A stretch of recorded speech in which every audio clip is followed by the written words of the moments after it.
How's it going, everyone?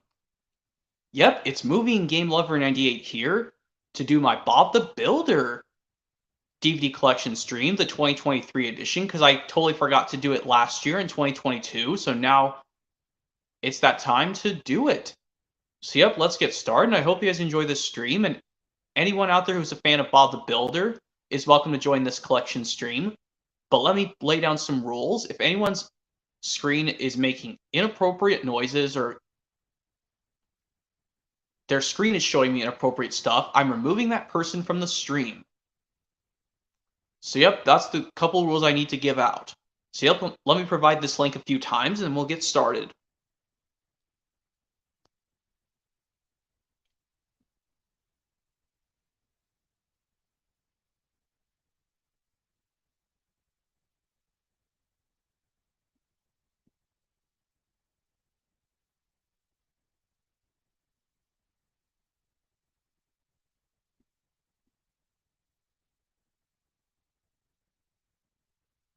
Oh, Toss PBS Fan Program Breaker. Everything's amazing. I'm just doing this Bob the Builder DVD collection stream. That's cool that Bob the Builder was one of your favorite shows as a little kid. Mario's Shin. And that's cool that you cleaned out your original scoop that you played with as a kid. That's cool.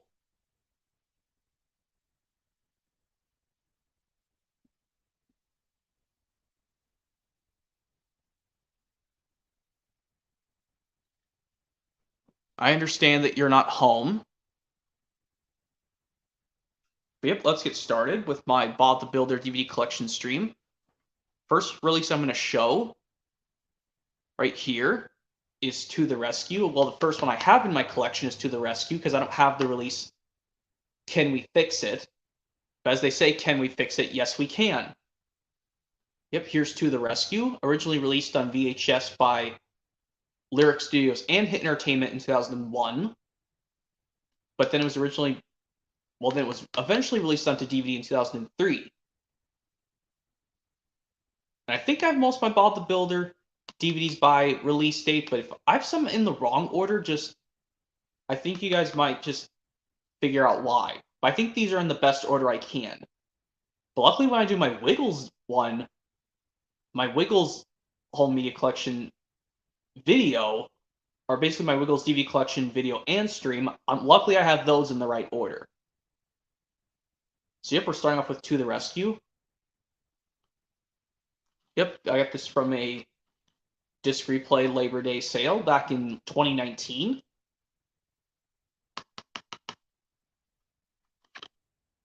And right here features the premiere of the first ever episode of Bob the Builder called Scoop Saves the Day.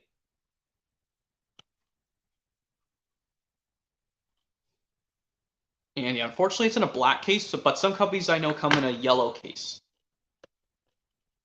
Yep, paper insert. Here's the disc for To the Rescue.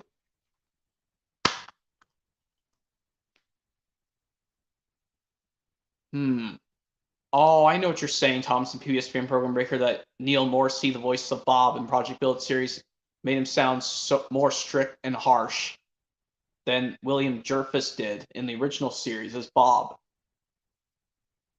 But yep, there's To the Rescue. I'm not going to bother listing out all the episodes on every release because I just don't want to waste time.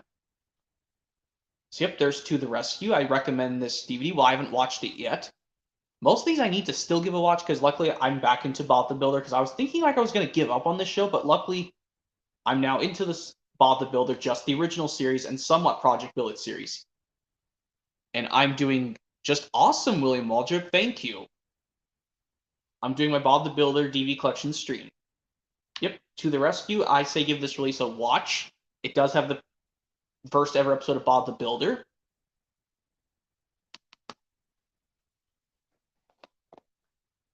Next up, we have Pets in a Pickle, which I remember getting this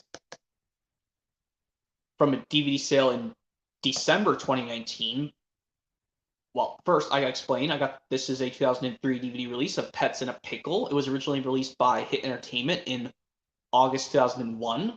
Or I think it was both by Lyric Studios and Hit Entertainment in August 2001.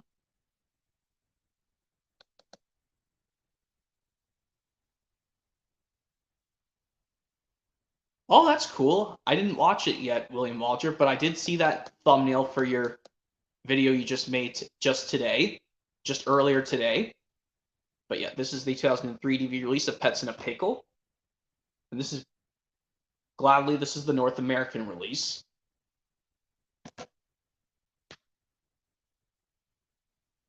To answer that, Thompson PB's fan program breaker,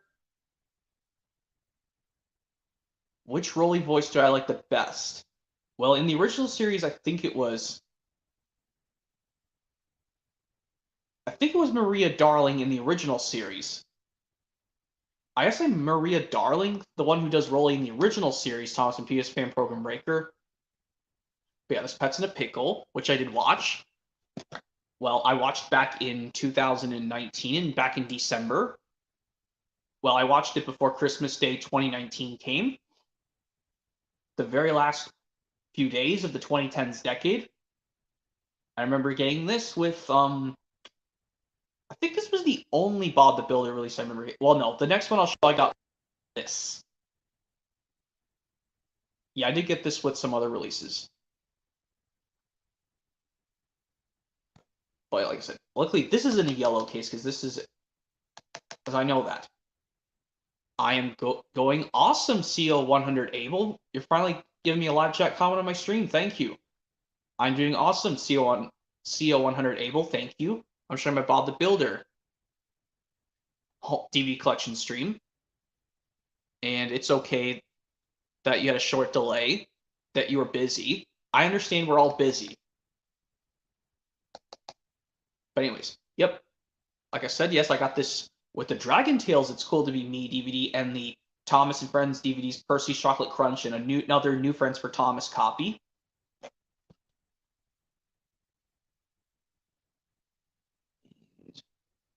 Yep, has all these thumbnails right here.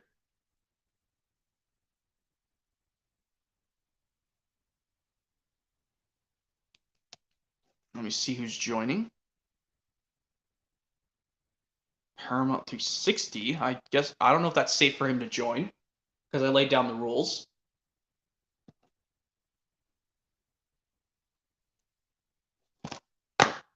Pets in a Pickle. This is like I said, this is the original DVD release by Hit Entertainment in 2003.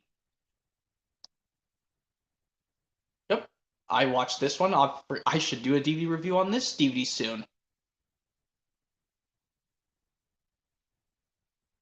Yep, there's Pets in a Pickle. I definitely recommend this release if you like pets. And another release we'll see that also has to do with pets also later on. We'll see later on. Next up, we have Bob's White Christmas, released sometime in late 2001 on VHS. But this is the 2002 DVD release. I know some people have this DVD, including PBM's Video Entertainment and Lego Lover 117, and many others. Yep, that is true, William Waldrop. The only Bob the Builder DVD that comes in a blue DVD case is Snowed Under. This one I'm showing is in a red case, Bob's White Christmas. Another one we'll see is A Christmas to Remember, which will be much later. Yep. But I'm going to try to do something cool like I did. Like I'm going to try doing something cool with the Thomas release Sing-Along and Stories on DVD. Get the Hop on Board songs and stories. But this one I'm going to find the slipcover for the Lionsgate or Universal version and put it on this copy. Because it looks so cool. It might look cool. And hold on, I think there's a private chat. Let me check.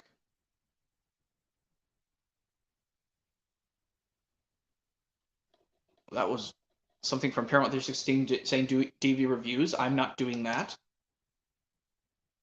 That's cool. Spud's your favorite character, Lance Jackson, because he's funny. But yeah, this was the one I remember getting from Disc Replay along with Pets in a Pickle. I think I got this with Pets in a Pickle. Yeah, with Pets in a Pickle and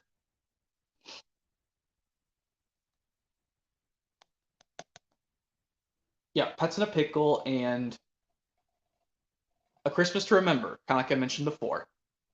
But yeah, Bob's White Christmas is a cool release. Yep, doesn't have any mini adventures, just just normal bonus 2 episodes. Hang on a second.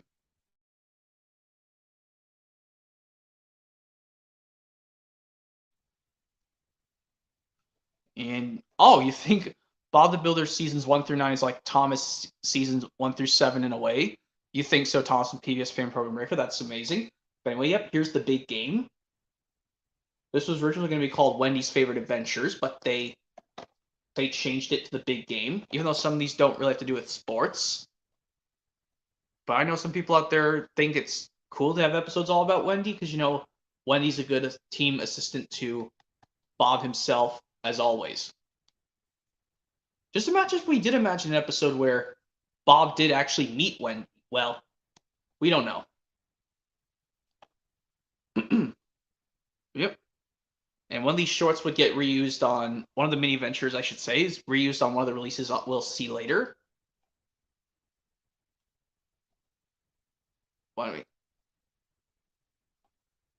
And luckily, I did not get the re-release of To the Rescue, which is Extreme Adventures, I think. Oh, you think so? That Project Build It of Bob the Builder is like 8 through 12 of Thomas. I don't know if that's safe for Paramount 360 to join.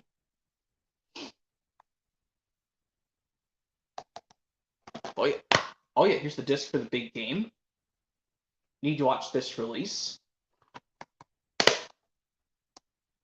Because I'm not getting this in the Blockbuster double feature VHS with Busy Bob and Silly Spud.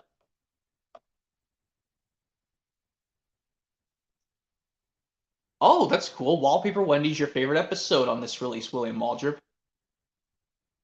It is exciting, CO 100 Able, because, it's like something about sports and other, well, helping adventures as well. That is true, Thomas and PBS Fan Program Breaker, that they kept the theme song throughout the series.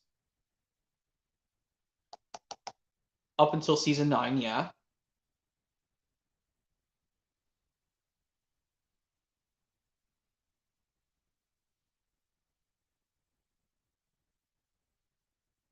Oh, Pacific says, oh, you think there's a Project Build It series special that tells the story of Bob's origins as a builder/contractor working with his dad and how he met Wendy. Okay, I think you're talking about the one where before Bob. It's a prequel to like how before Bob became a builder.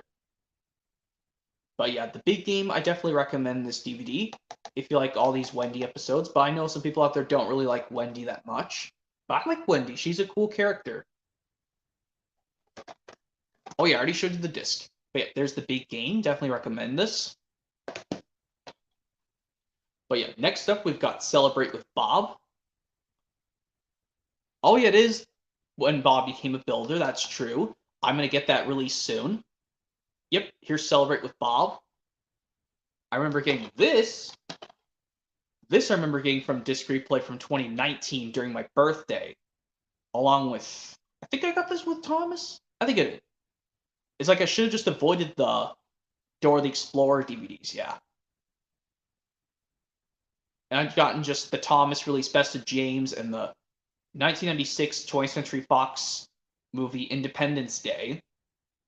I think this one was the only one I found at that Disc Replay. I don't know. I'm not so sure. I'm trying to see if I can let him join without giving me any problems. Because if anyone's screen is not giving me issues, I'm gonna have to remove that person from the stream and not add them at all.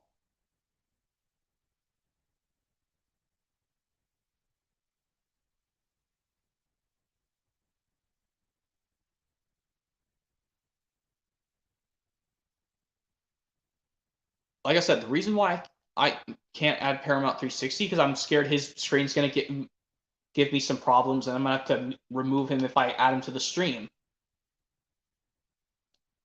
Because I don't want to experience that thing that happened before. Oh, that's cool. You have those releases, CO 100 Able. You got those Bob the Builder releases on VHS and somewhat on DVD. That's cool. You like Bob the Builder was part of your childhood, Train Boy 22 Studios. But yeah, Celebrate with Bob. Yep, it does have one of these episodes that's on Hit Favorites Thomas. Well, just Hit Favorites DVD that I have. It's Bob's Big Surprise. And yeah, I think saying like Thomas. Seeing the Bob's Day Off kind of reminds me of I want to watch Thomas's Day Off from season 9.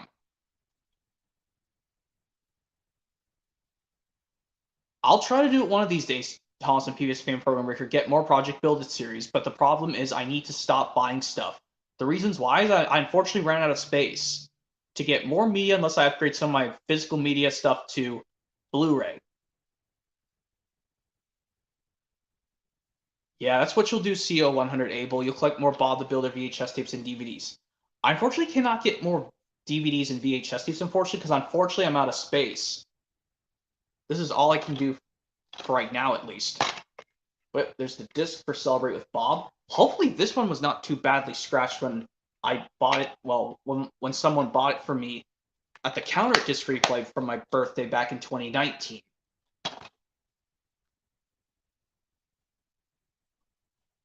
But yeah, Celebrate with Bob, I definitely recommend this. I have to give this release a watch because I have not watched this. I totally forgot to do that. Hopefully one of these days I will watch it. Yep, let's get on to our first special, which is the Knights of Pixelot. This one I remember getting from a Disc Replay at a different portion in my state.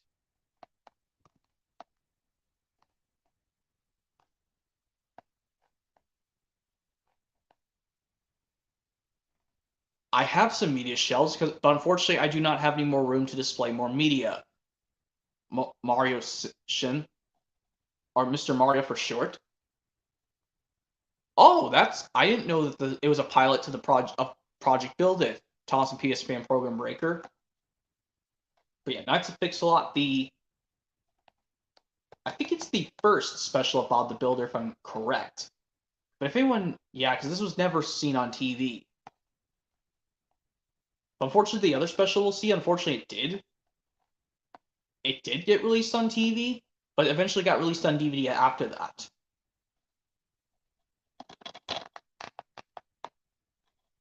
Yep, this is where we see Bob's father, Robert. But unfortunately, they refer to them, they're both Bob.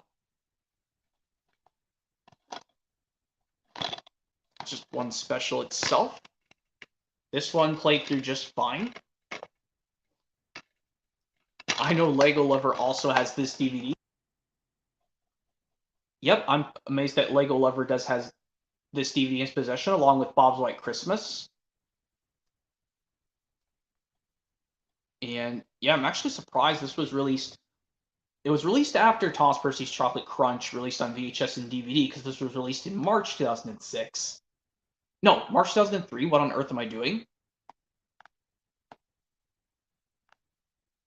This was released in sometime on the dates of March 2003. Oh, that's amazing. You remember watching The Knights of Pixelot in elementary school back in 2007, William Waldrop. That's cool. But yeah, I'm surprised this released a while after Thomas Percy's Chocolate Crunch, released on VHS and DVD in March 2003.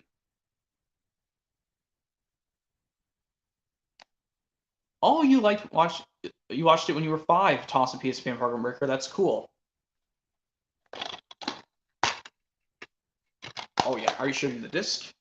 But yeah, there's Knights of Pixelot. I remember getting this with the Thomas and Snowy Surprise DVD from a disc replay somewhere farther in my state. The Thomas and Snowy Surprise with a free Inside Music CD sampler. Because for some reason, my sister wanted to buy some DVDs for her possession too. So I'm pretty sure this was the only Bob the Builder release I got from that disc replay farther in my state. Which I'm not going to give out the name of my state here. But I know it was somewhere farther in my state.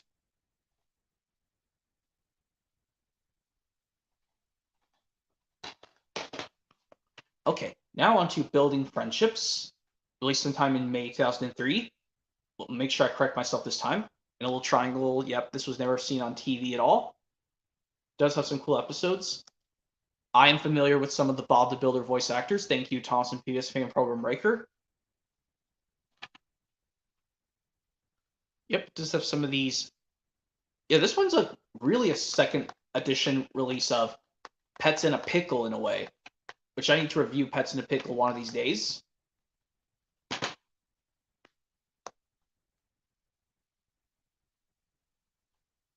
Yep. This was released a while after the Knights of Pixelot because it says, well, special bonus feature electronic photo album featuring the scenes from the Knights of Pixelot. So I'm pretty sure they were supposed to say this was supposed to release after the Knights of Pixelot. Unlike Top of the Tots of the Wiggles released before Cold Spaghetti Western they filmed stuff from Cold Spaghetti Western from Top of the Tots, but they just didn't release Cold Spaghetti Western until the summer of 2004. Hi, Thomas LP Fan 123. Definitely William Jervis as Farmer Pickles, Thomas Program Breaker.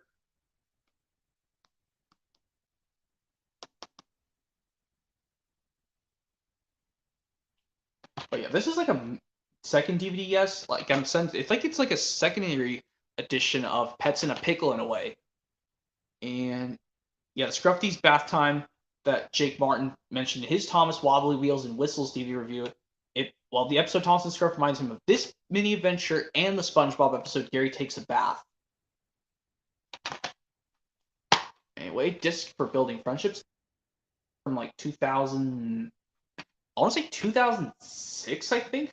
Even though this is the original DVD release from 2003, I guess this was repackaged with something, and then I guess they just released it in the stores a while after that. So I'm pretty sure this is a Fox reprint from like 2006, but this is originally released in May 2003 on VHS and DVD.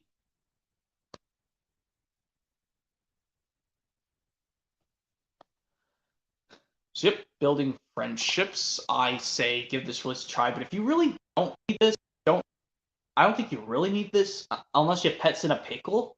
But if you want to see, if you like to have both, that's fine because there's nothing bad about these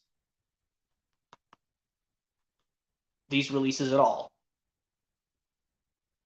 And yeah, the Mrs. Potts's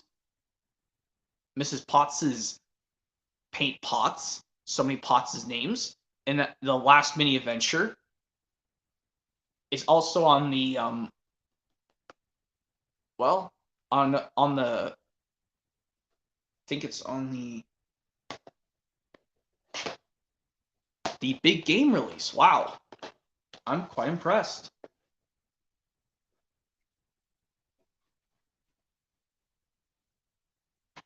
But yeah, Building Friendships, definitely recommend this. Next up, Teamwork. Yep, that is correct. Thomas and P.S. Fan Program Breaker. The big game is where it had the mini adventure Mrs. Potts's Paint Pots. It's also on Building Friendships. Yep, here's Teamwork, released sometime in the summer of 2003. Sometime in July 2003. It was probably a while after. Well, it was after the Thomas released James and the Red Balloon. Or I think it was before Dragon Tales We Can Work It Out, released on both VHS and DVD. Because I'm pretty sure, yes, this was released in July 2003 on both VHS and DVD, because I looked it up on the Bob the Builder Wikipedia a while ago. Yep. There's Teamwork.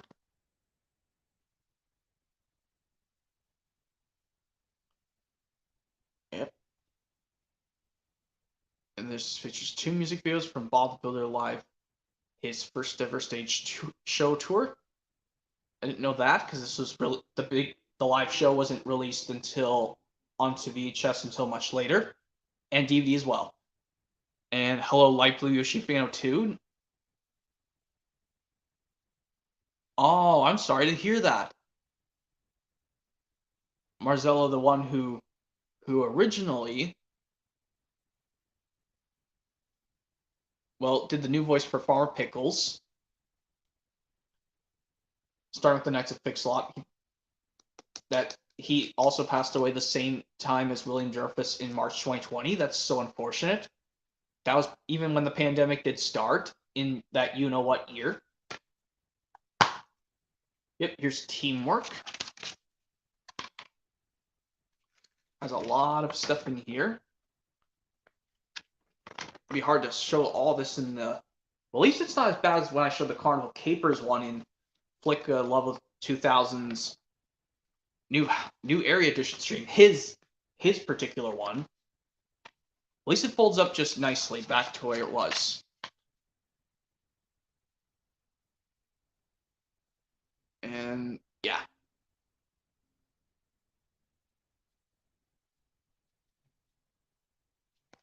Yep. Something there. Yeah, they were fun to browse through as a kid. Because, you know, unfortunately, these are really old releases. I think they still do it for older... Well, they do it for DVDs and Blu-rays nowadays. Yeah, I noticed that too. Rupert Dacus, the one who was originally supposed to voice Diesel 10 in the full CGI of Thomas, Day of the Diesels, but it was replaced by Matt Wilkinson. Yeah, I didn't understand that too. But yeah, and so these episodes, like, yeah, some of these just show many. Well,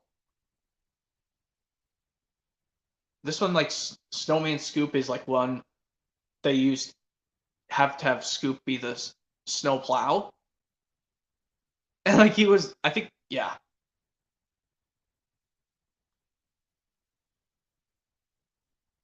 But Teamwork, I definitely recommend this DVD.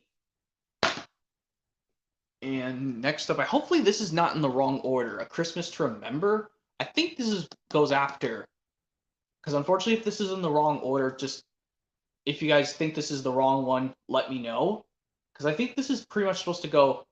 Because, you know, Tool Power was released at the end of 2003. I think this was supposed to release sometime in between these releases. Yep. We all know this. This is a second special, but this time it's a Christmas special.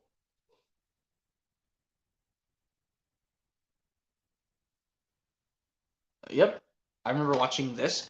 This was the one I remember getting from the disc replay.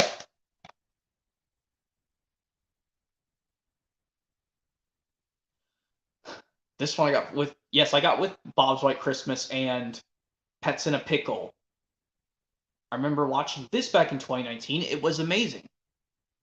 I think I did, yeah. I'm pretty sure I did, yeah, because this was around the time Christmas was coming. Yep. Show you the back cover again. There's Bob and his brother Tom as children.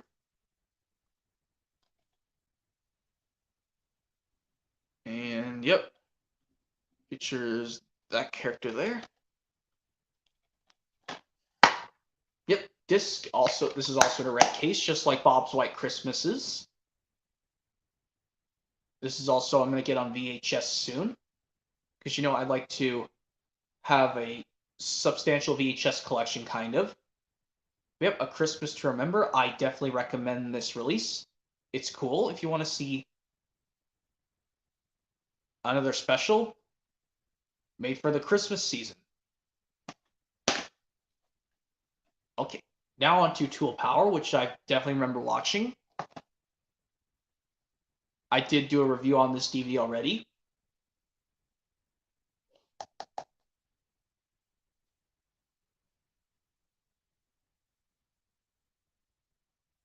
Yeah, I should watch it one of these days. I'll probably watch it because, you know, like, I'll probably watch it for the next year for the Winter Olympic Games, Thompson P.S. Fan Program, because, you know, get it, it says Snowed Under, Bobsler, Bob, something, whatever you call it. Winter Games. It says the Bobsleberg Winter Games. I'll watch that around the time when the Winter Olympics come. I'll probably do that next year. I'll watch it around the time of the Winter Olympics next year, 2024. But yeah, Tool Power is one of my favorite episodes, Mr. Bentley's Trains, and it also contains Travis's trailer, which I also like that episode. Yep, it does have your favorite episode on Tool Power, Awesome PBS Fan Program Breaker, Travis's trailer.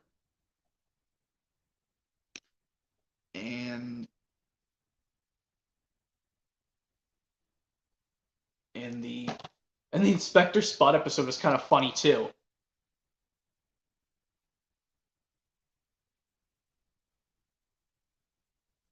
Yeah.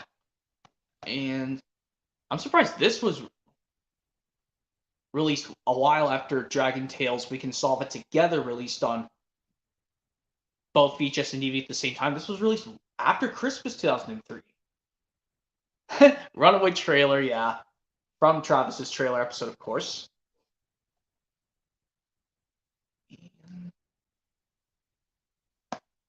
And like a little mix-up in Speedy Skip episode. And then they realized he was carrying the wrong things.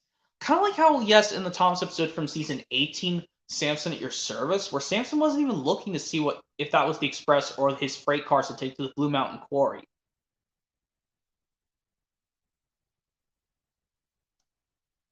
Oh, that's cool, CO100 Able, that you have a Lionel O gauge layout.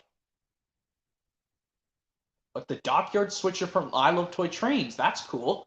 I need to get those I Love Toy Trains things on DVD one of these days. Just not VHS. Well, I could probably get them on VHS. I should have kept the VHS tapes. But yeah, Tool Power, I definitely recommend this as some of my favorite episodes on here.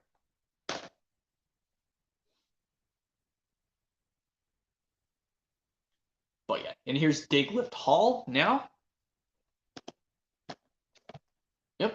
Do you remember watching this? It was a good one. Except it skipped on one of the episodes. My copy freezed on the last episode, Dizzy's Crazy Paving. But the other ones did play just fine.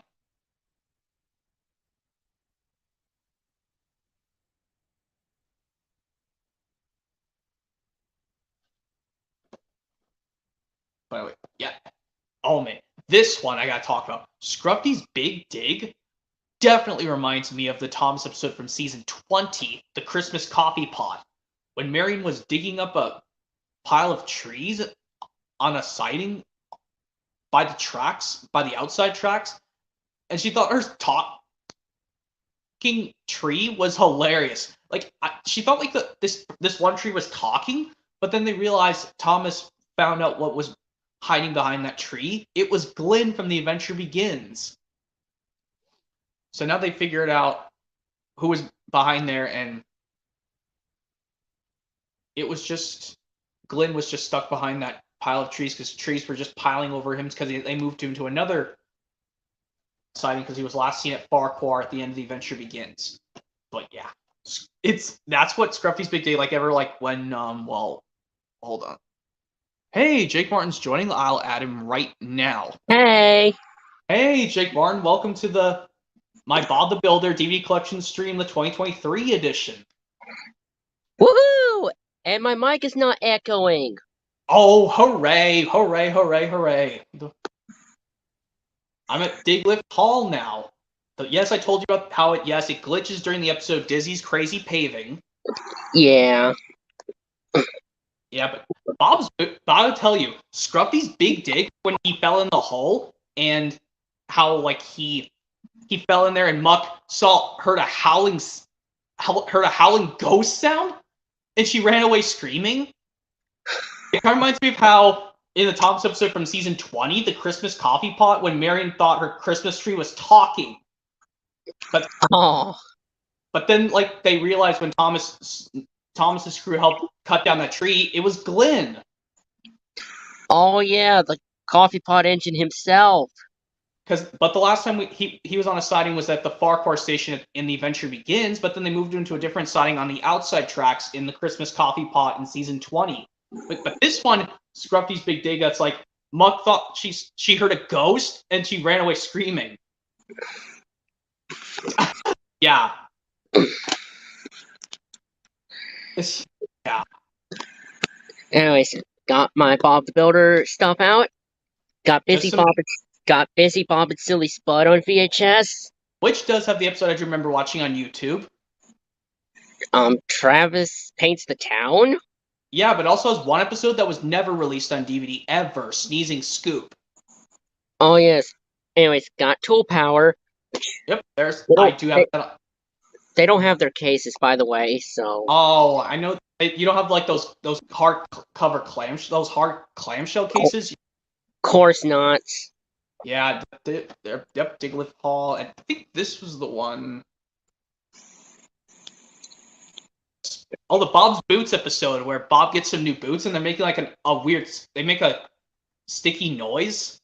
Squeak noise. Yeah, and then like when Spud took Bob's lunch. Like, he tastes his sandwich, which has peanut butter and jelly in it. Yeah. Then he took his cream puff. Yeah, and Spud lends a hand.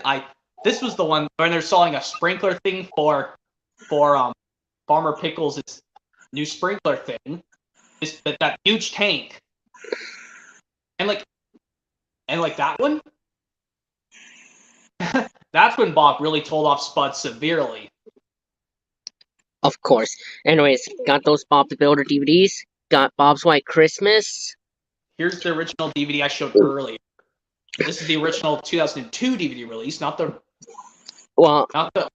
Lionsgate copy. Well, of course I got it because I got it from FYE, but this one still has 2002 content. It does. I guess that's like the Hop on Board Songs and Stories release of Thomas. It still plays the original 2006 DVD despite it has Lionsgate on the disc. Of course, and the disc says 2008, but the case says 2009, which that's correct. I don't know why. And Benny appears even though we don't see her until Snowed Under, which I will show later on in the collection. So yep, here's Diglett. Yep, this is Diglett Paul. And yes, got this DVD box set, Ultimate Adventure Collection, which has Rolly's favorite adventures, Dizzy's favorite adventures, and Lofty's favorite adventures. Would you come on? There we go. This is a clear disc, and it's got that 20th Century Fox logo on it. My DVD of Building Friendship has a Fox reprint as well as. I think that's the only one from the. But these two are not. This one has artwork, and so is this. Yeah, I don't know why the other one didn't put artwork on the disc. I know Bob's Favorite Adventures, which I'll show later on, does have artwork.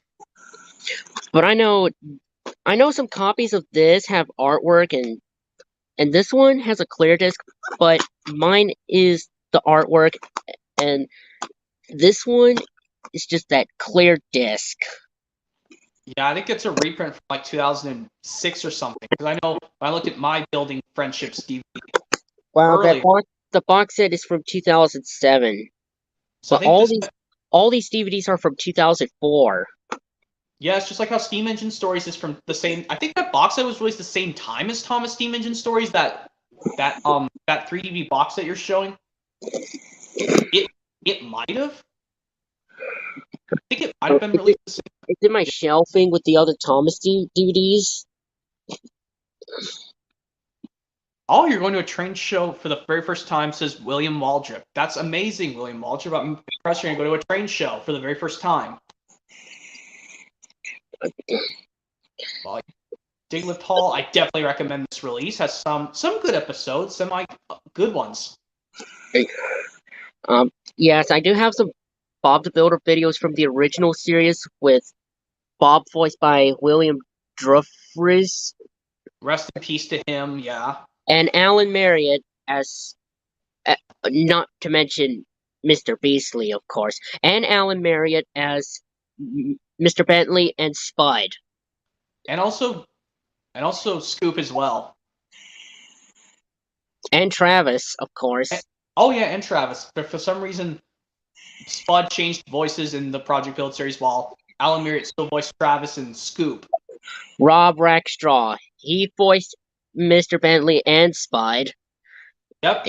Which, speaking of which, I do have those 3 Project Build It series, so here's new to the crew that has Bob voiced by Greg Proops. Yep. And I'll send you the link, Thompson PS Fan Program Maker. Hold on. This is another one I got from FYE. Yeah, I don't have the release to the Can we fix it? Like that's saying, can we fix it? Yes, we can. Anyways, and here's Top Team. Top Team that was released sometime in the 2000s. I think after. It's from 2007. Okay, 2007, sometime when some of the Thomas releases came out. Oh, and I listed the episodes inside because they're not listed on the back of the DVD case. Same goes to Top Team. Oh, hey!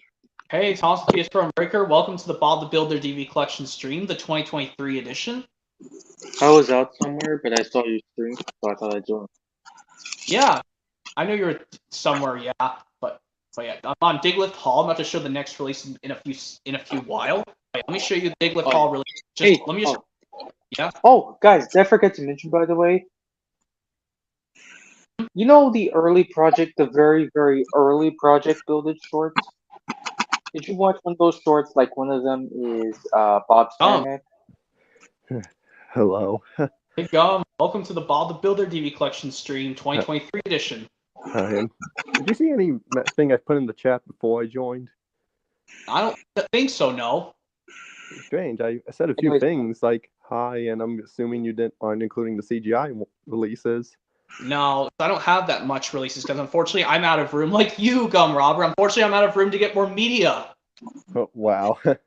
Yeah, I'm like you now. Yeah.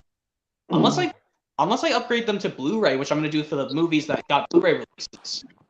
But yeah, But here's Diglett Paul one last time. Then I'm going to move on to the Digging for Treasure release, which I should have put earlier, but unfortunately I should have put it like earlier at the earliest videos, but just pushed for some reason. But yeah, here's Digging for Treasure, the release I replaced with the Bob's Big Plan DVD, which I was gonna get from Disc Replay, but then I had to replace it with this release because it was a reprint disc from 2007 from Bob's Big Plan. But this one luckily was.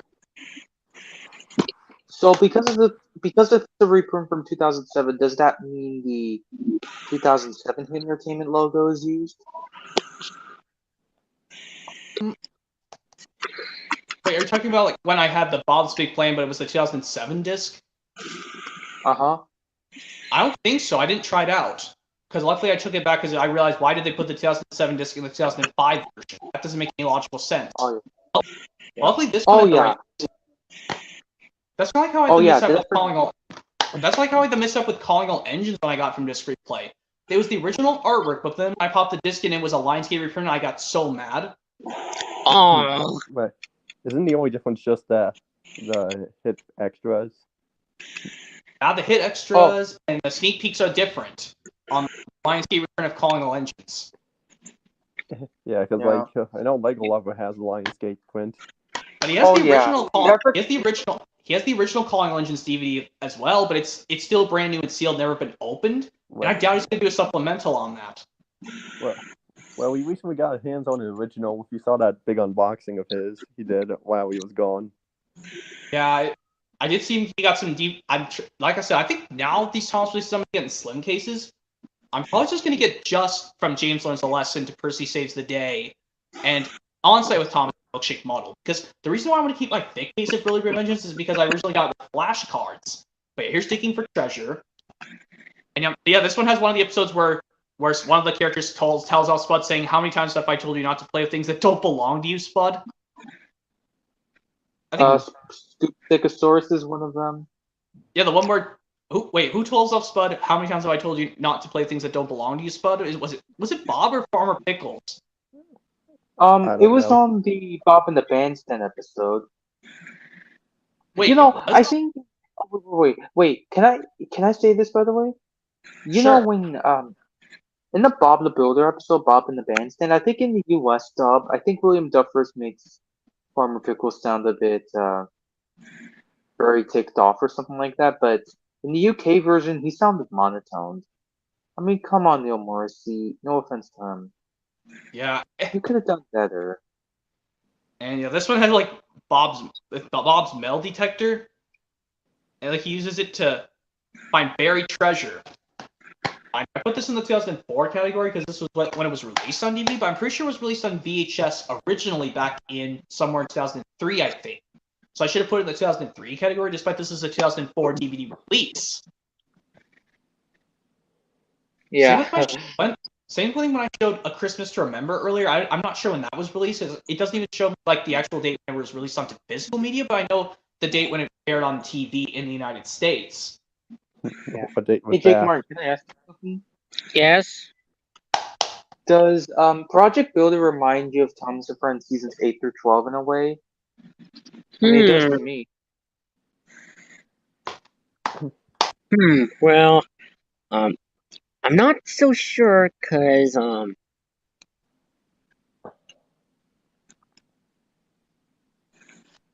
But yeah, this one only has 3 episodes. The Digging for Treasure release.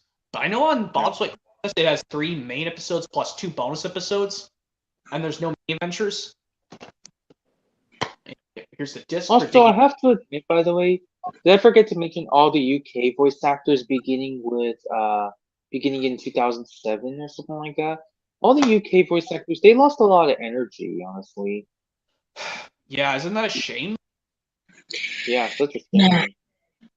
Yeah, it kind of sucks, but yeah. I know. Anyways, here's top team, and here are the episodes I listed. Cause Rollies Rovers, Roundup. Roundup.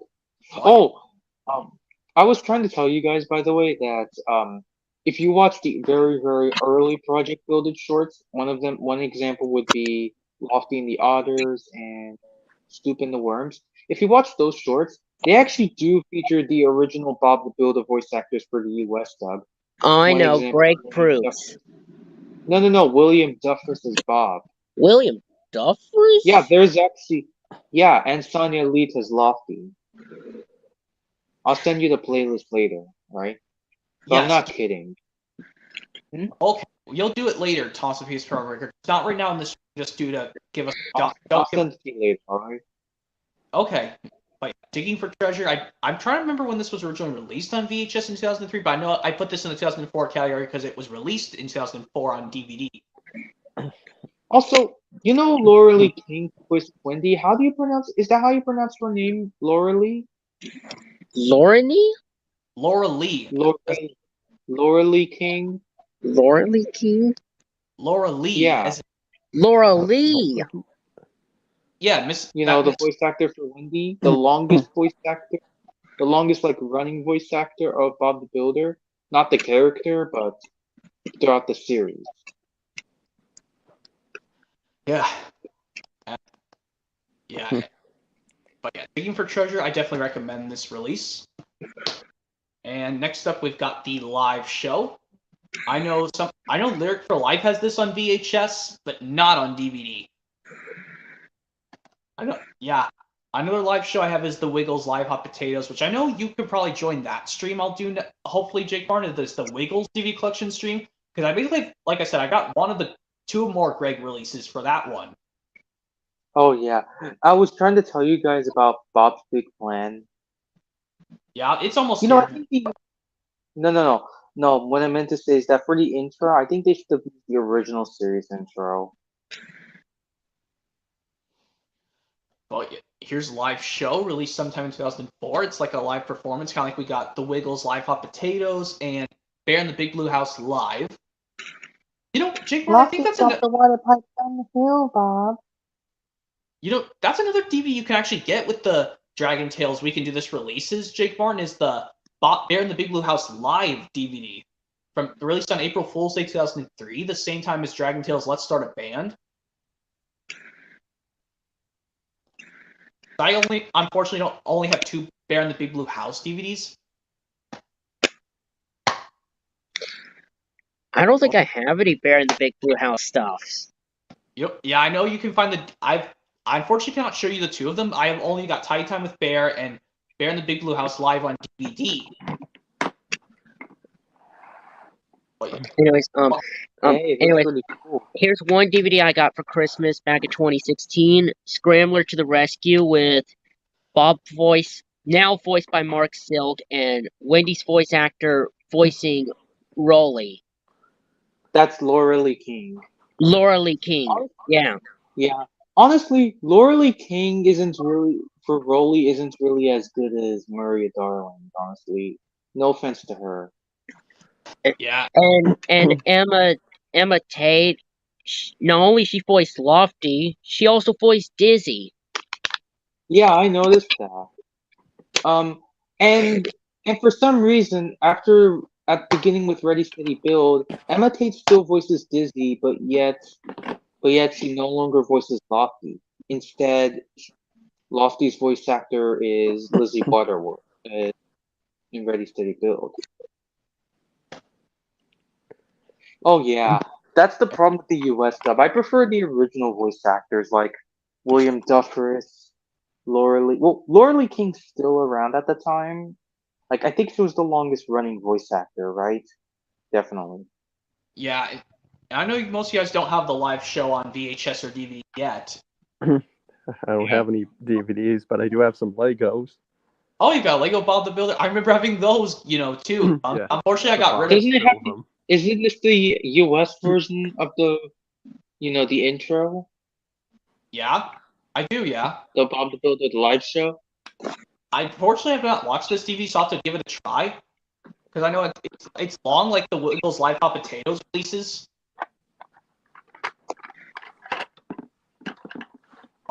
I got plenty of people to join. I'm not going to add Yuri, that person. I'm fine with you guys for now. The same thing, yes, I told you, yes, you're not interested in getting Dragon Tales DVD. Same thing with Bob the Builder as well. Well, there's no. Spies Yeah, on the kinda job! as well. Oh, that's what you said. That's a quote you did? That's Spud.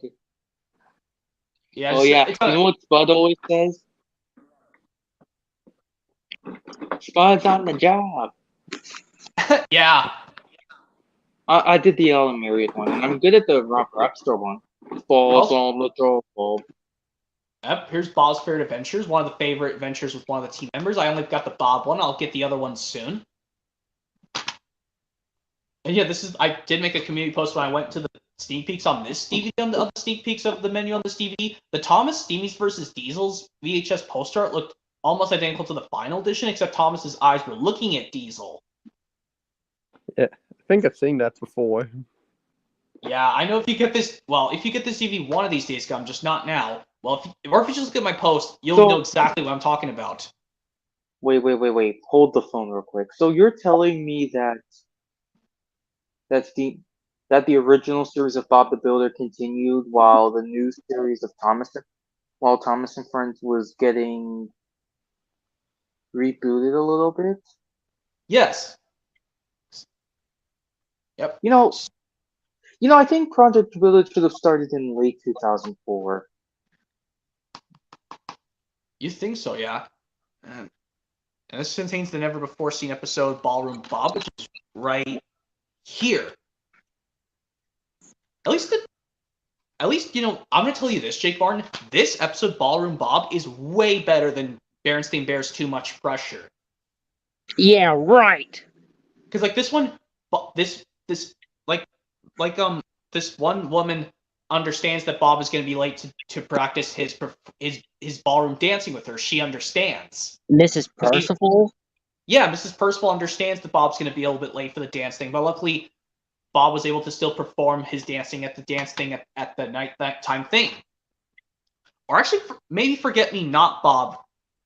Like, not Bob, to help him remember what to do. These two are way better than Berenstain Bears and the Too Much Pressure. Of course. Yeah, what's with Paris? What's wrong with that episode, by the way? Remind me. What? You're talking about the Too Much Pressure episode, Too Much Pressure? Yeah, you're talking about the Too Much Pressure episode from the 2003 series of Berenstain Bears that I don't like. Yeah, I didn't like the part with three characters crying at the same time, but Papa Bear didn't cry.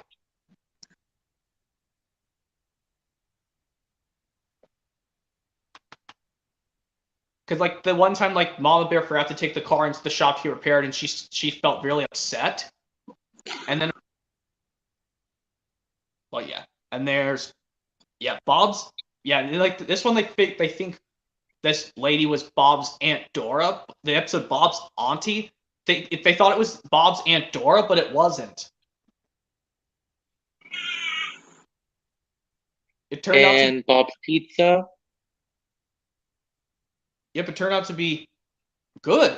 Yeah, it still reminds me of like the part when, well, Spud holds the traffic up. Kind of like the Thomas episode from season 22, Apology Impossible. Yeah, I don't now hate Apology Impossible. Oh, Yeah, Can I Apology you Impossible to me was rather mediocre, but I think there are, my opinion, Apology Impossible, in my opinion, is mediocre.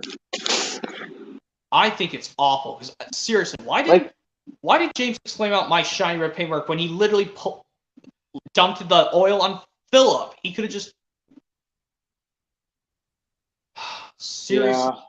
seriously, writers of Apology Impossible, just like actually about this, Jake Martin. Well, Does that I mean don't hate. them? No, I don't hate the writers in real life. I think they're nice people. Just like I don't hate the person Brian Truman who wrote the season 6 episode of Thomas Middle Engine, or the writer of these horrible episodes of Dragon Tales, Jeffrey Scott.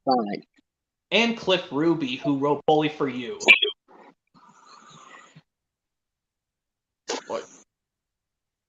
But yeah, like I said, if you go to the sneak peeks, if you get this DVD, Jake Barn, if you go to the sneak peeks menu, it has the different angle of Thomas's eyes looking at Diesel on the Steamies versus Diesels on the sneak peeks on Thomas and Friends.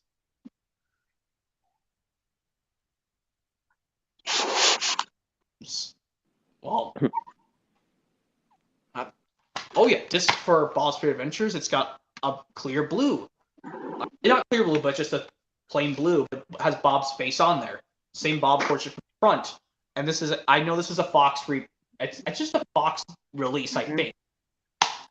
But yeah, Bob's Spirit Adventures, I definitely recommend this release. And now here's the release you're talking about, Tossapedia's Program Breaker, snowed under the Baublesburg Winter Games. Oh yes, Yeah, that post is the same on the back. Oh wow, it is. Except I have the original DVD release of Bob's White Christmas, and that post of him from the one on your copy, Jake Barn, is the front cover of Bob.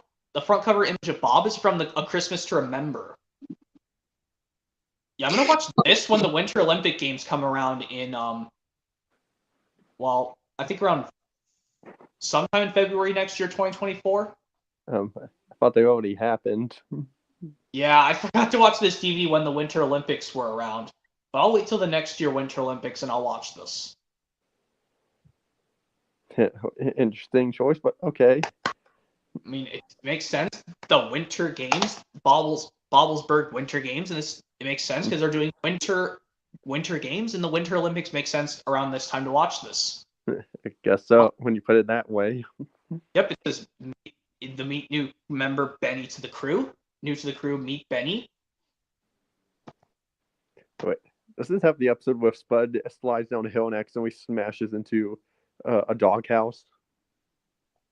Oh yeah, I think so. Yeah. Scoop is the bossy in this one. Yeah, I'm just. But what's that? What? Yeah, you were saying how Scoop was a bit bossy in one of these episodes. No, in this special. Oh, it's a special, not a episodic release. It's a special.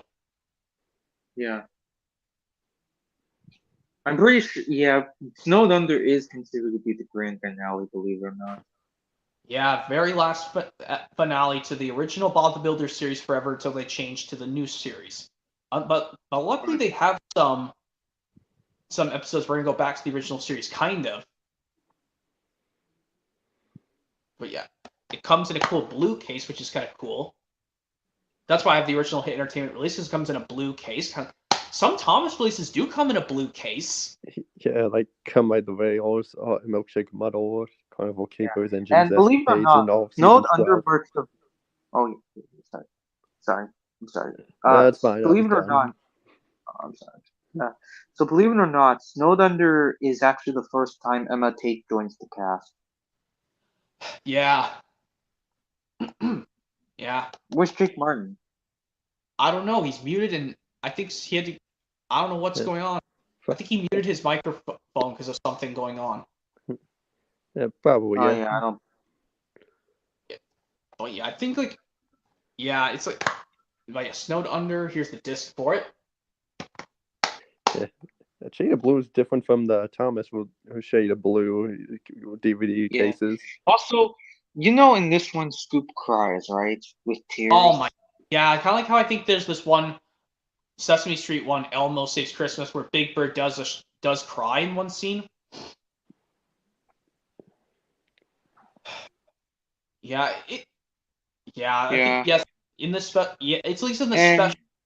Yeah, in this special, yes. In one scene, Scoop does cry. I'm pretty sure, just to be sure. Yeah, I'm pretty sure this is gonna be true. He does cry in one scene. Yeah, with tears. Also, not to mention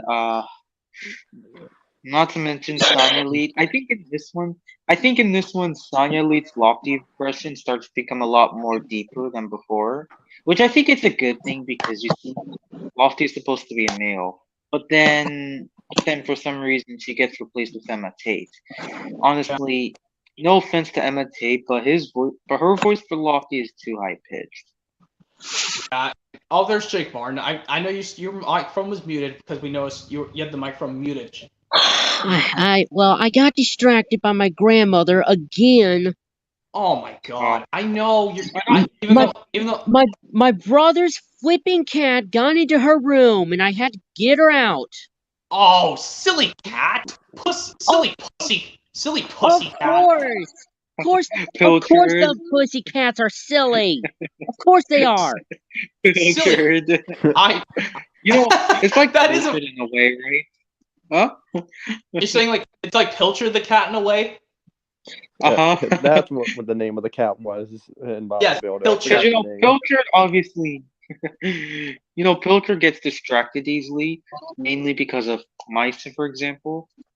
Yeah, and she makes that weird meow. But yeah, let's get on to the last two I have for now. But we can talk about other things as long as it's Bob the Builder related. But other kids show stuff is allowed to be talked about. But yeah. We gotta say the quote. Can we fix it? Yes, we can. We can. Yeah, I think so. You almost forgot, right? You almost forgot about that, didn't you? Yeah. Yeah, I think so. No. I mean, before you showed the release. Yeah, I showed it. Yeah.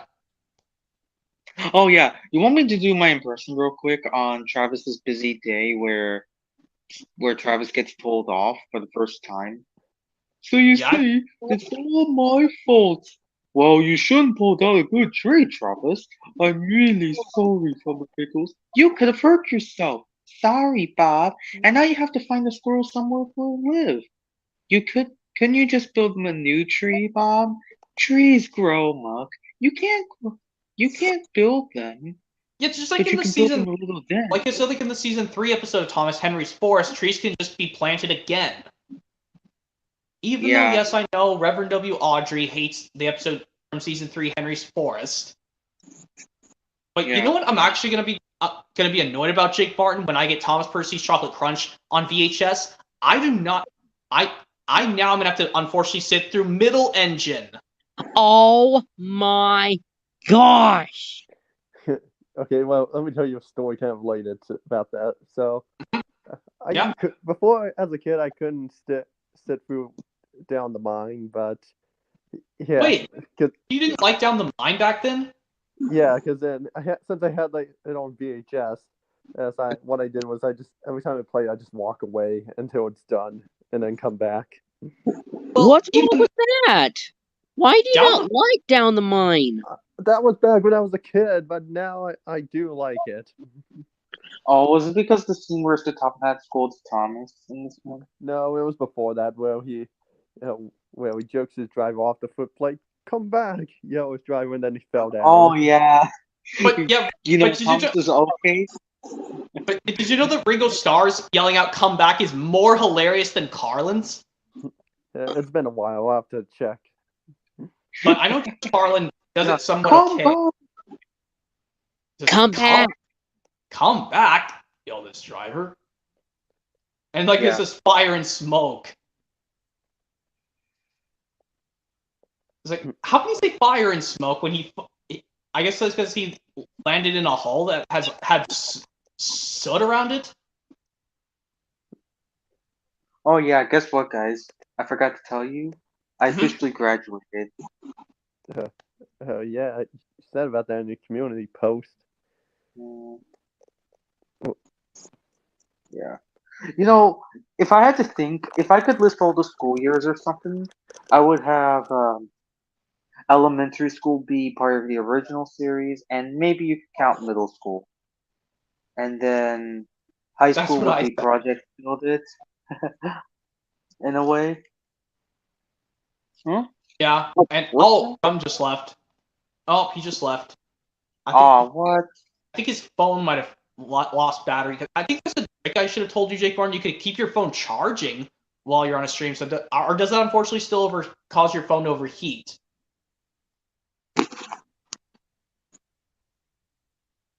Well, I'll. Oh yeah. Yes, we can. And I'm actually hang on a second. Oh, there's Gum. I think he just. Yeah, Oh, he's back. yeah. I accidentally there we hit go. left.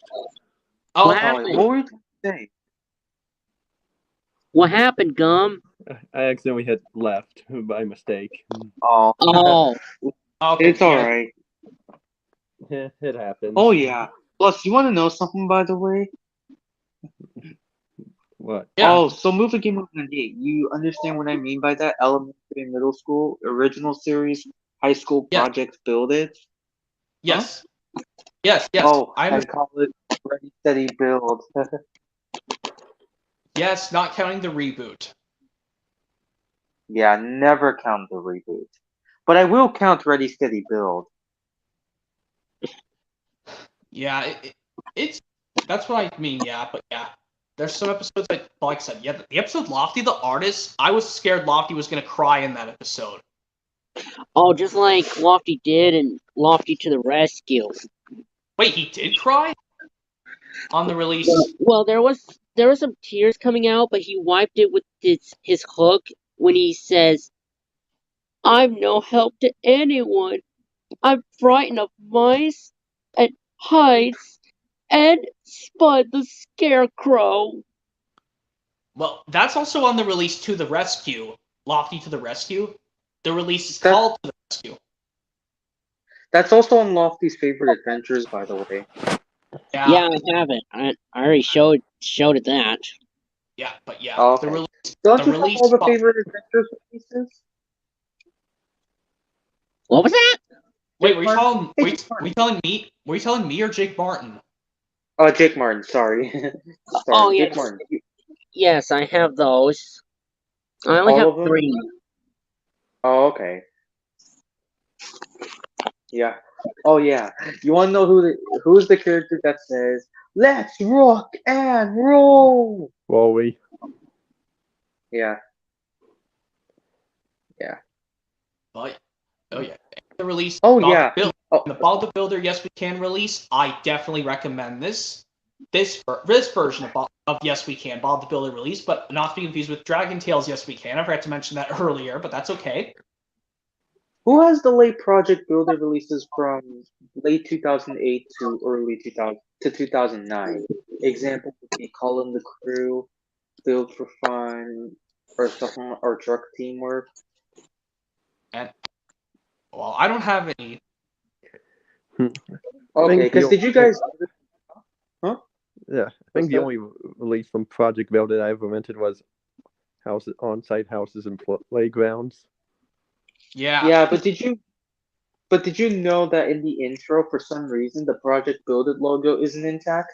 It just shows the Bob the Builder logo, which it confused the audience because it made it look like it was gonna play the original series intro, but it plays the Project Build It intro though. Interesting.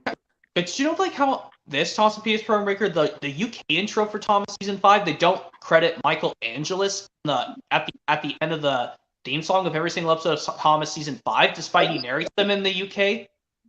Uh huh. I was like, who's narrating these episodes? But then it just goes it just cuts to the text saying directed by David Mitton. Yeah, that's a goof. But yeah, here's the final release I for now of the original Bob the Builder. Well, kind of starting into Project Build It series, which is Bob's Big Plan. Yeah, I think it's the very first time Greg Proops voices Bob, Emma Tate as Lofty, Rob Rackstraw Rackstraw as Mr. Bentley and voices Spud. Spud. Yeah. Oh yeah. Are you good at some Rob Rackstraw Spud impressions, by the way, Jake Martin? Maybe I'll do this one. This is a job for Spud the Scare Seagull. That was a good one, Jake Martin. Yep. Yeah. And I think beginning with, I feel like in Project Build It, Neil Morrissey makes Bob sound a bit strict in a way. Well, stern kind of, mainly because one of the characters just acts so silly. For example, Slow Down Scrambler, which is on the New to the Crew team. He makes, he makes some of the characters just look silly by saying that you should have really come and gotten me.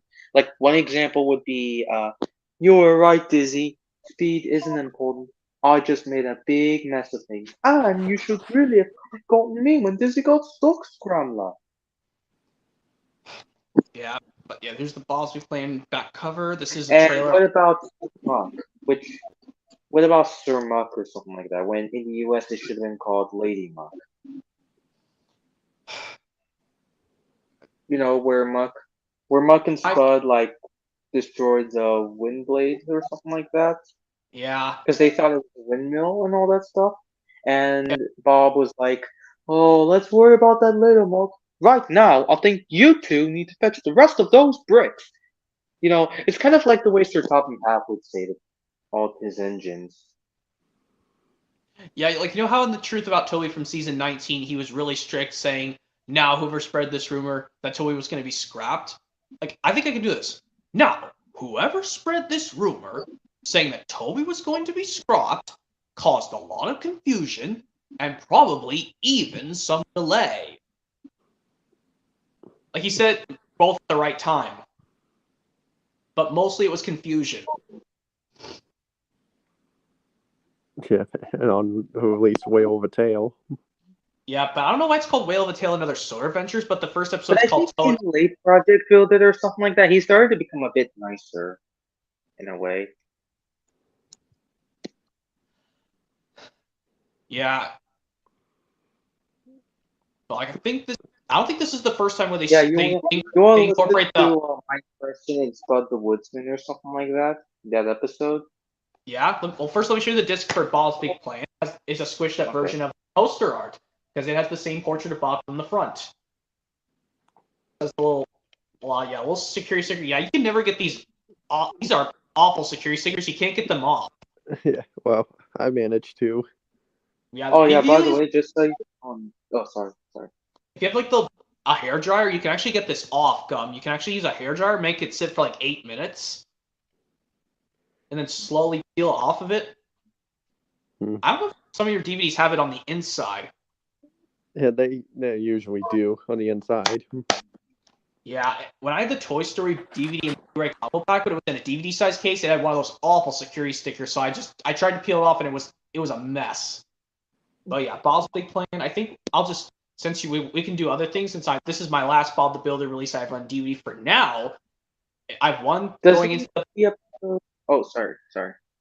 Does it include the episodes Bob Fresh Start? Yes. Yeah. And Baby Shelter? Yes. Yes, there we go. Okay, well, I mean, I have to watch this because I've not watched the Bob's Big Plan release. I've only watched some of the Project Build It series on TV as a kid. Oh, the late ones with Mark Silk? I think it was Greg Props as Bob. Greg Proops? Some people say it's Props. Or Greg Props. Well, it's okay. I guess I think. Yeah, and Neil Morrissey still voices Bob in the UK.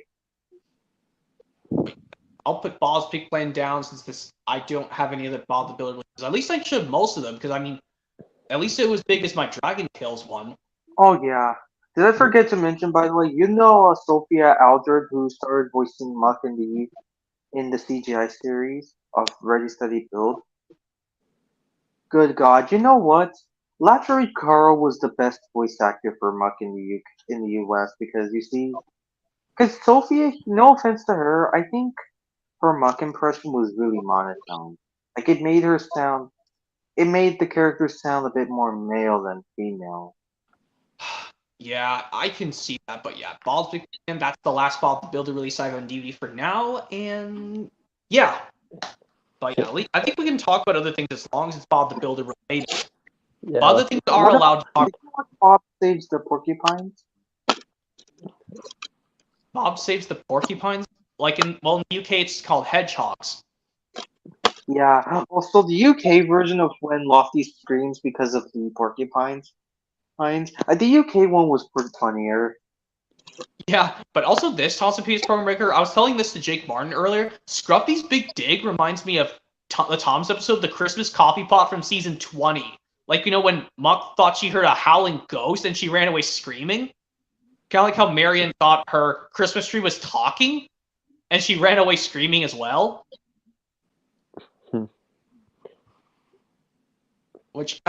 But then they realized it was Scruffy who fell in the hole. Kind of like how then when Thomas's crew knocked down a tree and they realized it was Glenn. Yeah, and I only own one episode of Bob Builder, and yeah, it's on this release. Carnival Capers, Wolvie's new friend. Yeah, from the Project Build It series, yeah. Okay, that's where it's from. No, not the classic. Yeah, it's from Project Build It series by Pop in the Player, the Carnival Capers release. Or if you let the program play all the way. Speaking of Bob's Big Plan, did I forget to mention? It plays the Project Build It intro when it should have been playing the original series intro. Oh, like you're saying it tries to play the Project Build It series one, but plays the original? Yeah, it should. It should have played the original series intro because it's a pilot episode. Yeah, I actually do have the Bob the Builder release on DVD, Jake Moore, that does have the very first Bob the Builder episode, Scoop Saves the Day, that's on the release To the Rescue. It can also be seen on Scoop Saves the Day. Well, no, the episode. I mean, favorite adventure. Which adventure's favorite? Scoop's favorite adventures. Okay. Yeah, it has the very first episode of Bob the Builder ever created, Scoop Saves the Day. So porcupines are known as hedgehogs in real IRL? Yeah. Yes.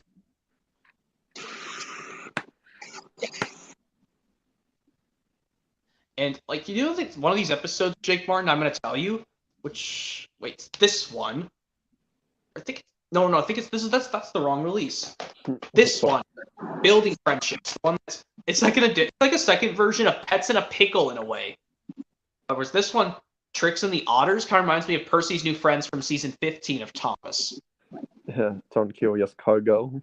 And for some reason that trash animal's aboard, which for some reason I haven't, but Jake Barton is working on getting it. And I have no plans on getting it. Yeah, because I know you have because think about it, I could have just released episodes we were missing of Thomas. Yeah, could have had that as the Wild Water Rescues instead, but not include the episode Wild Water Rescue. Yeah, I mean, but I think we had to have episodes we never seen on TV before. Because the only. Martin. Yeah. Yeah. You happen to have more Bob the Builder releases with Project Build It? Yes.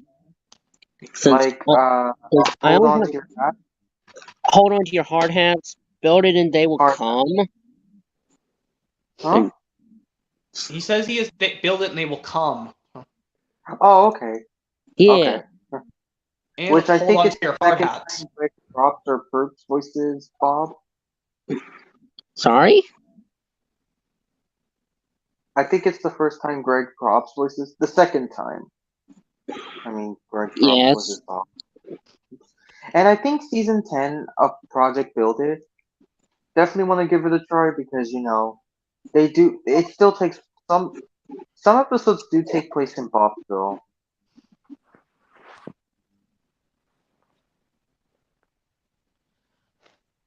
And also, did you know that I will be will be getting the 2009 boxer designs of these Thomas DVDs, Jake Barn. I'm going to be getting the Runaway Engine and Release Full Engines, which are the DVD retitles of Thomas's Friends Get Along and Make Someone Happy. Because, well, I'm trying to save some shelf space, and unfortunately, I don't have any room to get any media. Yeah.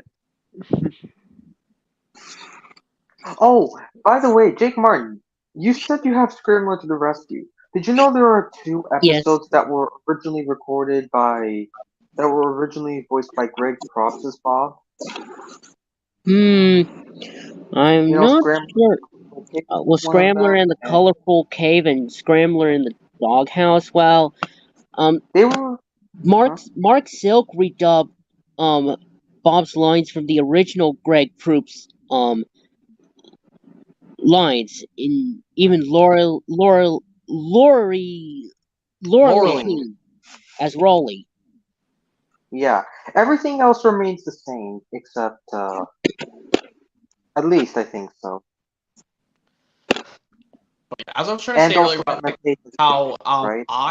when I get Percy Chocolate Crunch, like I said earlier, if I get on VHS, Jake Barton, unfortunately, I'm gonna have to sit through Middle Engine, which sucks. Oh, how would Mark Silk redub Spud's Bumper Harvest? Where Spud and Farmer Pickles are upset with Spud because Spud caused all the crows to go into Bob's mobile home.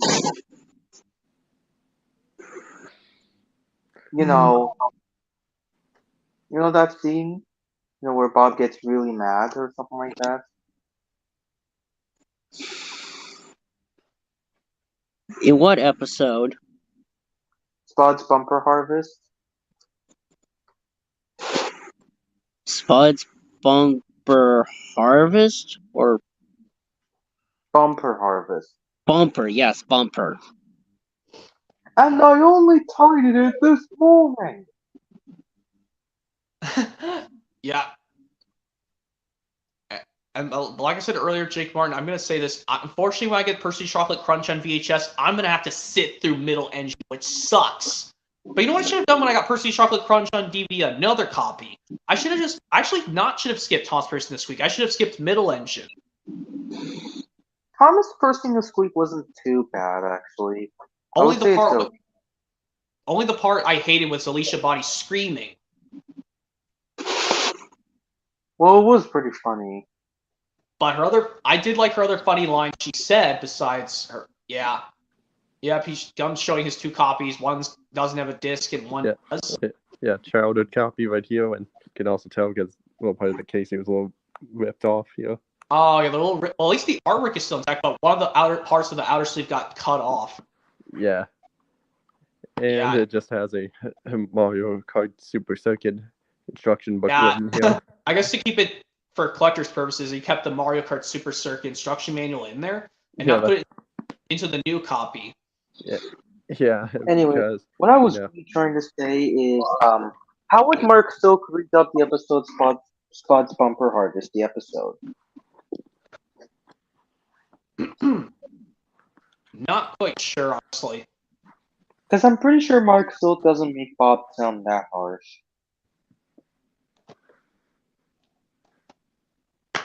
Oh, yeah. I know. I know I'm showing stuff, but yeah. I can tell you, yes. At least I can get through this on VHS. This has episodes that aren't bad. Tool Power.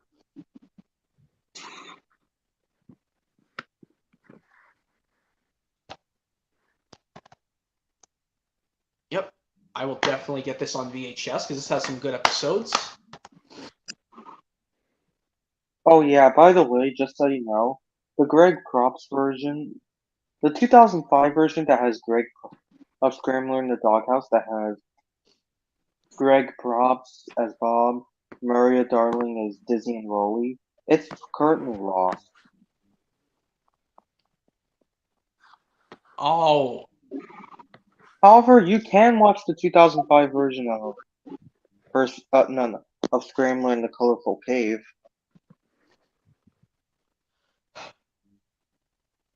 Yeah, Oh, hold on a second. Let me.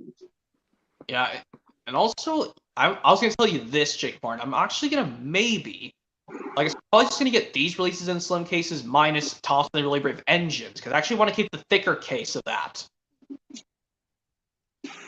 So only James learns a lesson. Trust Thomas. Thomas gets bumped. Thomas versus the Dragon, and these three releases, like the Thomas's Friends Get Along, Boxcar Design, the Runaway Engine. Thomas Comes to Breakfast. A big day for Thomas. I'll get in slim cases. And then I'm also gonna get. Then I'm gonna get Percy Saves the Day in a slim case, and then On Site with Thomas. And then I'm gonna get Milkshake Muddle. There we go, Milkshake Muddle. Also in slim case. That also takes me a headache having to have so many versions of the same release on DVD because I need to stop buying stuff because I'm running out of space, unfortunately. Yeah. So my first option is just to get these Thomas releases on DVD in a slimmer case. James Learns a Lesson, these three of the George Carlin era. Oh yes, Thomas the Jet Engine. I do have that release still. Yeah. And saw it like your review that you did a few years ago, and the back had some errors on it, the booklet. Yeah, the DVD logo was missing on the yellow circle when I got the one that came in the lot, but when I got it brand new off of eBay by itself, it didn't have that thing washed out. Yeah. But it also only has one flag here.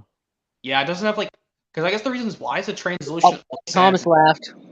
Okay, it's just you and me, Jake, and Gum Robert until Gum has to leave eventually soon. Because I know his phone was like, because I know he doesn't like to have the phone on because it causes it to overheat. Yeah, right. Just keep it on my window.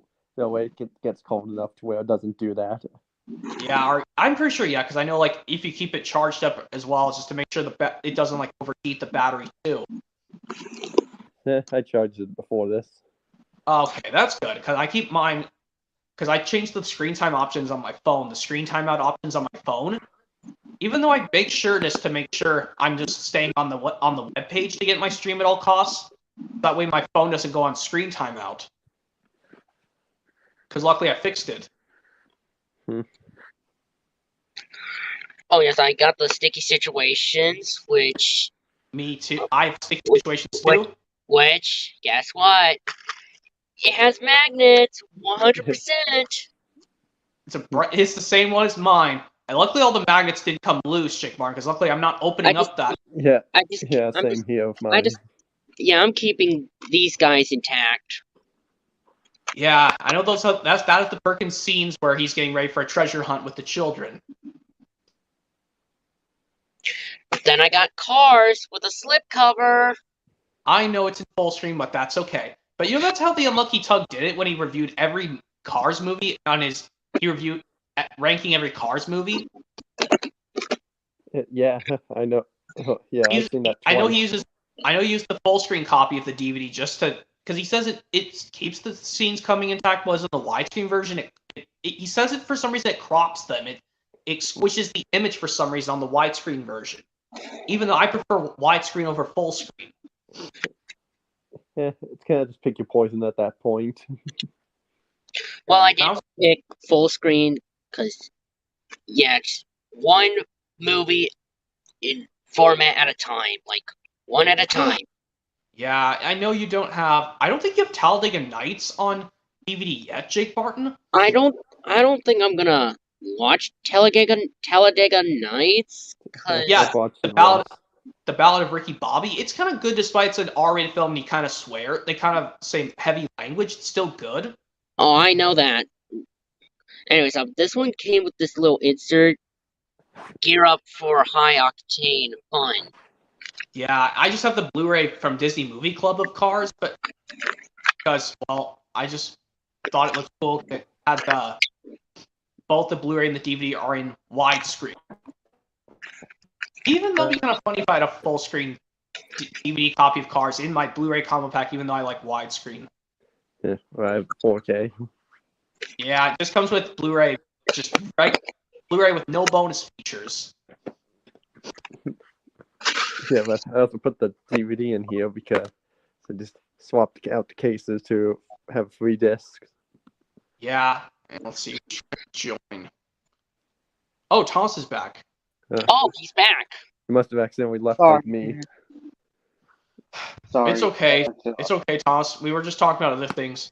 We can talk about other things as long as it's Bob the Builder related, and other things shows are also allowed to talk about.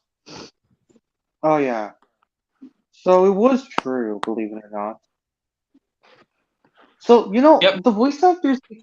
I think in 2007 the voice actors really sounded monotone. Yeah. Well, I wouldn't say that. I think they lost a lot of energy. Yeah, I can understand that, but yeah. But yeah, I know you haven't. I know you've been taking a while to get your stream set up, Thomas, the PS Pro Maker. I was putting live chat comments saying I was ready to join you yesterday, but unfortunately, you never got a chance to start it. Yeah, I didn't have time, but I can do tomorrow. Tomorrow will be fine because I mean I'm not doing a stream tomorrow. Friday I'm though because Jake Martin's invited to that stream where I'm actually that fourth Guess the Voice person stream. I'm doing as much as I can so I can have as much streams because I'm gonna do it. Because doing 3 or 4 is not a necessity for me. I So I'm gonna forgot to do. Sure. So and that one's also for Flick because Friday he can join that stream because Friday is his days to join streams. Yeah. And this film here was about to be 20 years old. Yep, on May 29th. I thought it was the 30th. Or May 30th, I should say. Not May 29th, May 30th. Wait, it's gonna be 20 in what year? This year. This year, Finding Nemo's going to be 20. Oh yeah. It felt to me. It was to me more like a late 2000s special. But no, it was released in summer of 2003. Because I guess Pixar wanted to try out a summer time for a Pixar film instead of doing it in the winter time like they did with Monsters, Inc. and Toy Story 1 and 2 and A Bug's Life. Okay. But still, Yeah, I think Toy that, Story not as came out often. 1999, right? Toy Story came out in 1995. Toy Story 2 came out in 1999. And then A Bug's Life in To be 98. honest, I feel like because of the animation, it felt to me it was more of a late 2000 or 2010s special.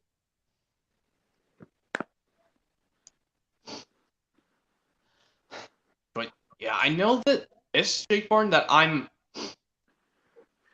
aware of this. If I do my next voice impression stream on Friday, I know you'll probably may not join, but it probably might just be me and Flicka. I might, well, I don't know, I mean, because I have work. Oh, yeah, that's right. You've got work. Yeah, well, I'm out of high school, but I have work. Oh, that's right. You got the new your first job. Mhm. Yeah, may not just give it out here. Yeah, because some of us know our workplaces already. Because I'm just not gonna say it this time. Mhm. But yeah, as I say, like some people say that. Did you know that some people say that Ringo Starr's yelling out "Come back" and "Down the Mine" is much more hilarious than Carlin's is? Yeah. I think Ringo Starr should have, re-narrated every single Thomas episode for the US dub. But unfortunately, he never got the chance. And the reasons why they never put Daisy's episodes on Shine Time Station is because the reasons why is because Daisy was the only female rail character, female like engine character at that time, so that's why her episodes were never put on Shine Time Station. Even though the female characters like Annie and right Incredible now? were there Valid. already. What were you saying, Thomas? That seems invalid to me or something. Because that's the reasons why they didn't like how Daisy wore makeup. Because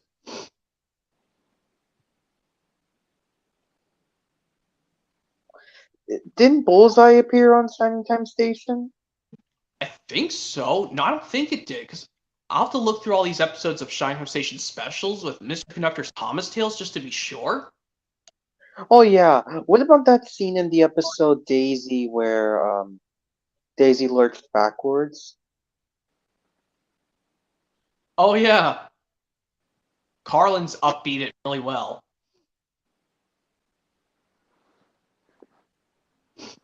Like Yeah. when after the narrator And says I'm Daisy, jealous. Daisy on the other hand was very pleased with herself. Yeah. Also, if you ask me, I would say Ringo Starr is a scary narrator. Huh? You know what I What? mean? Yeah. See, yeah, Ringo Starr is a scary narrator, but in a good way, I mean.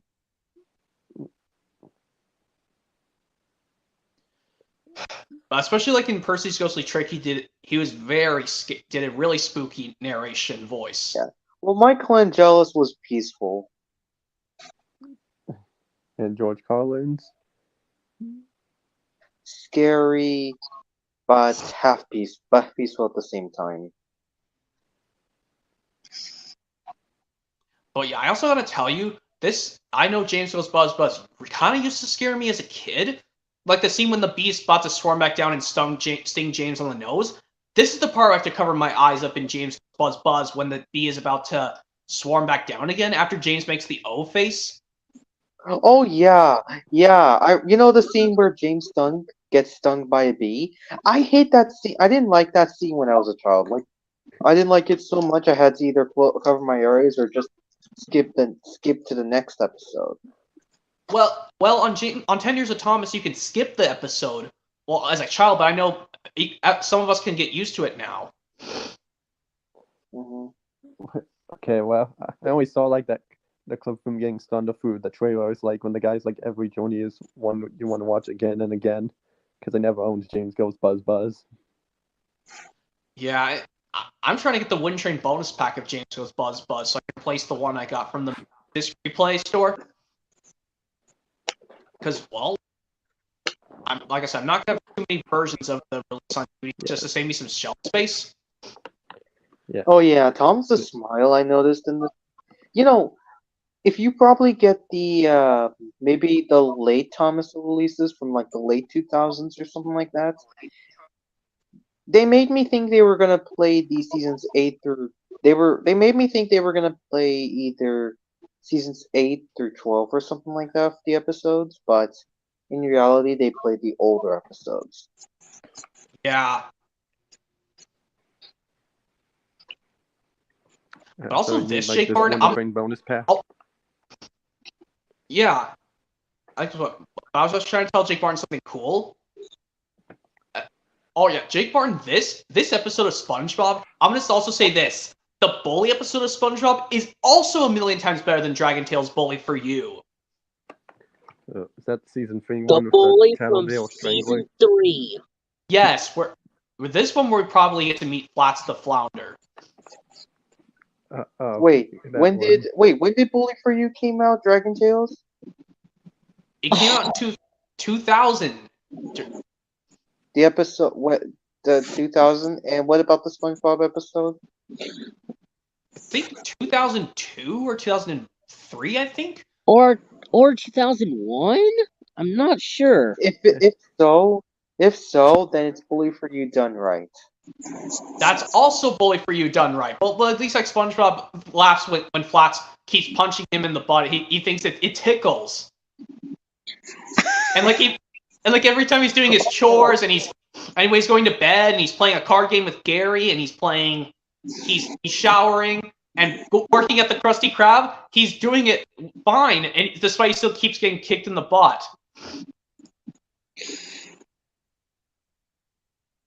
Which I know I'm going to get the complete third season, because luckily that episode I can watch even better than New Student Starfish. Oh, yeah, right. Yeah, but come on, writer of New Student Starfish. Like, those writers, Mark O'Hare, Kent Osborne, and Paul Tibbett.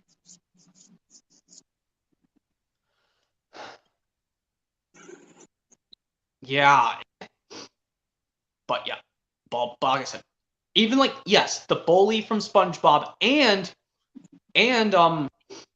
Bully for Mr. Conductor, and these Dragon Tales episodes from season 2, The Serpent's Trail and Gives Like a Hand, I both can watch a million times better than Bully for You.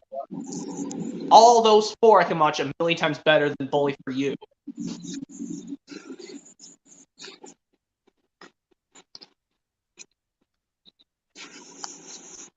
Yep, first 100 episodes by... Did you watch SpongeBob SquarePants the movie?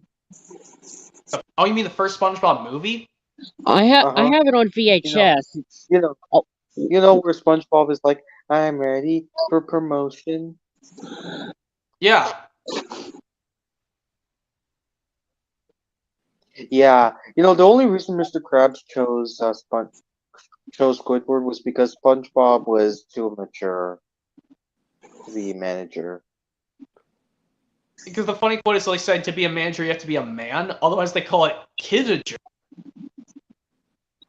No, I would say you have to be mature, and you have to take it seriously. Well, even though SpongeBob did act kind of mature in earlier SpongeBob episodes. Yeah. And I'm pretty sure season 6 to 8 of SpongeBob SquarePants were the worst seasons. Yeah, I think 8's the worst. Right, first half of 6. Yeah, but I think fine. season 9 began to step up. I have season 9 on DVD. Yeah, and did you know that this, Jake Martin, I know Mrs. Puff, You're Fired is from season 4. I would watch that over SpongeBob, You're Fired from season 9. Yes. Season 9 was actually... SpongeBob, You're Fired was funny. Yeah. Well, I did hear some people say season 9 of SpongeBob SquarePants was a step up from season 6 to 8. Well, okay, there's this one episode I gotta tell you, Jake Barton. Krusty Crushers was a cool episode. It's a cool one where they do wrestling. Oh, I do understand that.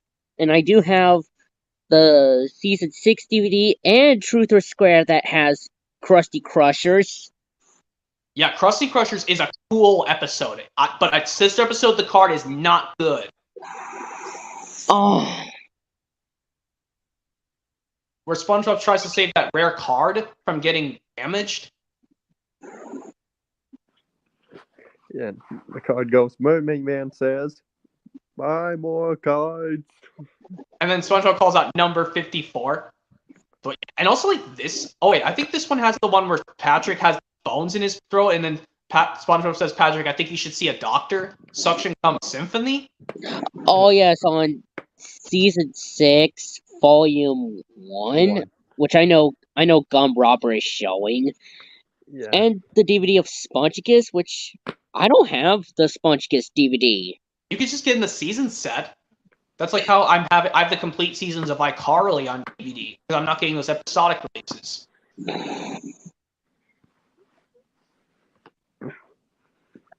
And yeah, I have the volumes of this in seasons 4 and 5 because I like the artwork on them better. Yeah, they're shiny, despite they have some episodes that some are okay, some are not good, but the artwork's really shiny. I can see the image from the Krusty Crushers. Yep. Actually, hang on a second, guys. I'm gonna turn the light on. It's getting dark outside. Yeah.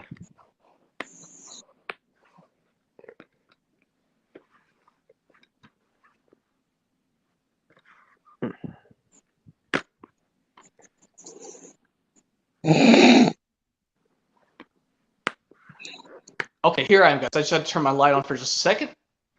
But now I'm here again. Mm-hmm. Yep, there's the image. Yeah, Krusty Crushers. It's a somewhat good episode. I kind of like it. Because you know that there's one episode from there's one character from the No Weenies Allowed episode, Jake Martin, the one from No Weenies Allowed appeared in that episode? The one who wouldn't let people into the salty spittoon? That, it also had the my leg line in it. The My Leg? Yeah, the my leg from the first. Like when all the people try, all these tough people try to compete against these very tough wrestlers. Mm-hmm. And yeah, and also like I can tell you, I do like Karate Island, Jake Barton. That's a good episode. Oh, I have it in the season 4 DVD. Yeah, that's sister episode is much better than Whale of a Birthday. Oh yeah, right. Yeah, don't you dare run away from school, Pearl. Otherwise, you'll get caught, told up by the principal. You'll get a phone call sent home to your dad. Or probably the Honestly, I do Krusty quite Krab, like Whale of if I'm not Birthday. mistaken. Well, I know that because but at least Karate Island is much better. Oh, I know. Because at least like how like at the very end of the episode, like when Sandy really karate that one person who didn't think SpongeBob could be king of karate.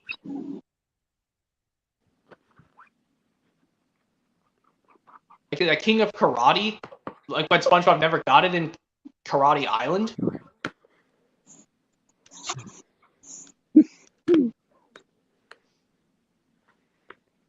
When SpongeBob SquarePants was in cell animation or modern animation right now? It's in modern. And widescreen.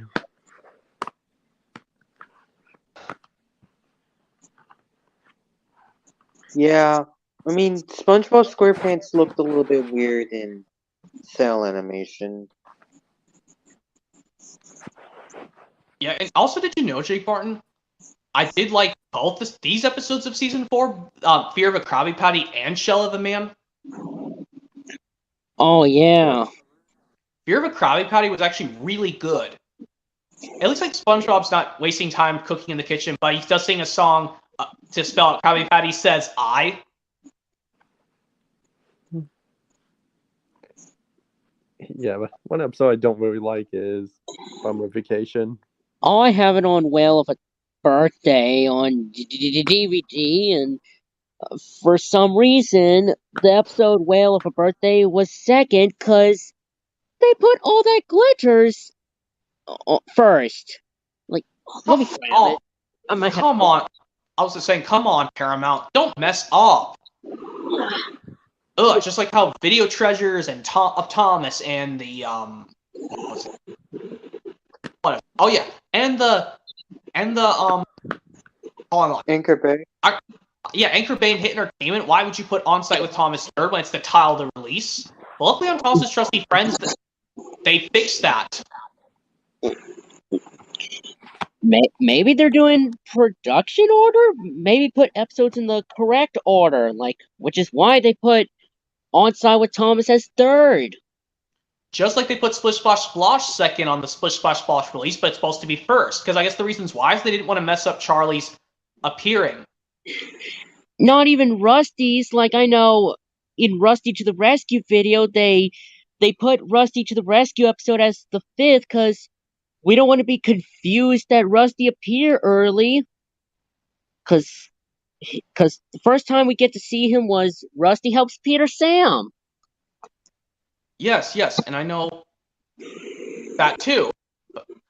But yeah, luckily when I get the season test, I don't have to worry about any of these errors, Jake Barn. But yeah. Oh, my favorite episode of season 2 of SpongeBob, says William Waldrop. I'm saying this to William Waldrop. Has to be Band Geeks, one of the best season 2 episodes. Oh, I have it on Halloween and Home Sweet Pineapple. And on second season set. Yes. And the first 100 episodes. Okay. Here it is, my triple pack. If this camera would... There we go. It's focusing. There it is. See, they put this first and Whale of a Birthday second. And here's Krusty Crushers on the Truth or Square DVD. Yeah, how's the sister episode? I don't like the card. And Bomber Vacation, which I know Gum Robber doesn't like it. I don't know. Do you think Wig's truck is okay? Yes. I think it's okay, Wig's truck, because at least like this one. Well, I know like when SpongeBob has to really figure out, he has to make the right choice and get rid of the wig. But then at the end, he gets it back. But when Patrick he tells him, "Don't be sad, SpongeBob. You can borrow my wig." And yes, the DVD has the worst episode of season 5 in our opinion, Jake Martin. Who Bob Wet Pants with whatever happened to SpongeBob? And I know you made a community post of it saying, with Gordon saying, disgraceful episode. Although I kind of prefer that over Bummer Vacation. But I think it's worse because everyone treats SpongeBob like garbage. Okay, I think that's... Or a hockey puck. But at least it's not. It's just like a certain part of the episode, not throughout most of it, like Bummer Vacation.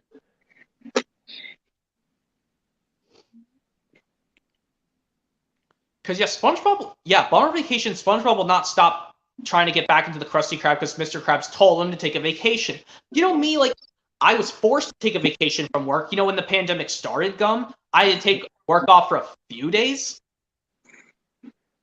Even when pandemic started in 2020. Yeah. I didn't try to go back into my workplace. I have to make sure my boss says it's okay for me to come back into work. At least I did it normally, like a normal, mature person. And then when my boss gave me a call saying, "Can I come into work?" and I said, "Sure." Then that means I could come into work.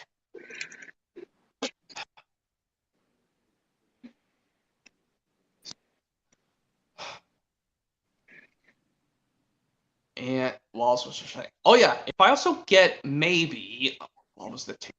Oh yeah, if I get maybe, yeah. Unfortunately, there's only one Thomas Beach has Save Jake Barn where we have to listen to Boo Boo Choo Choo, the song. Yeah, it's Thomas and the Jet Engine. Also on Halloween Adventures DVD. But that's not VHS. Yeah, it's DVD only, but it's the only VHS. The only VHS we got with Boo Boo Choo Choo is Thomas and the Jet Adventures.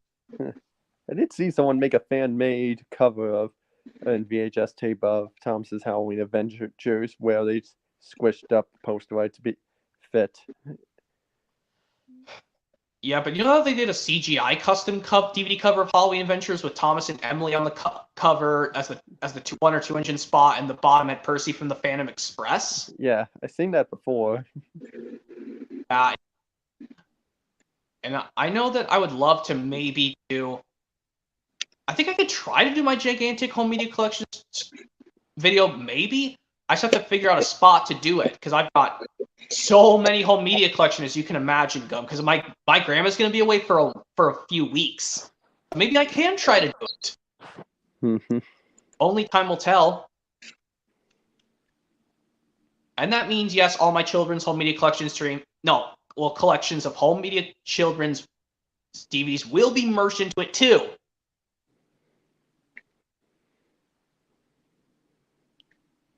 Yes, Bob the Builder, Dragon Tales, but Thomas will be separate because Thomas gets its own collection. Thomas gets his own collection.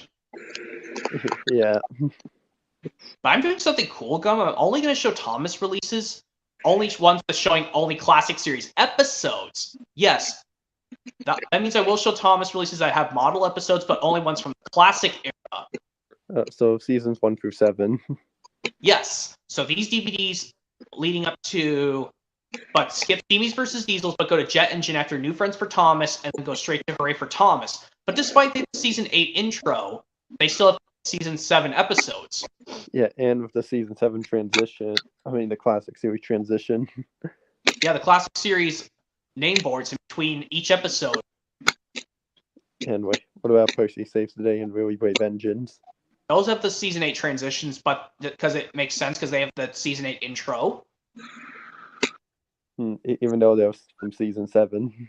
Yeah, so On-Site with Thomas will not be included in that collection stream I do, showing only classic series Thomas DVDs only, because they say, like, Jack and the Sword spin-off series goes in between Seasons 9 and 10 of the Hit era. Well, in my headcanon, I consider it in between Seasons 7 and 8. Okay, well, even though you show it in your collections of Thomas, you show the release order. Yeah. I mean, if you had to choose well, I mean, I don't think you're gonna get a Bob the Builder DVD soon, Gum. Like I said, I'm the same as you. I unfortunately ran out of space. Well, I do have some space left, but I'm saving it for some future releases, like Oh you yeah, know, the you know Mario what? movie. The Mario movie, yeah, I that is think as a true. SpongeBob. Oh, sorry. It's okay. I think as a SpongeBob fan, I would say season 6 or season 4 was when SpongeBob went downhill. But 4 went downhill slightly, but it was still good. And around like after Truth or Squares, when it Yeah, started and I going think downhill a some bit people more. said that season 9 was a step up.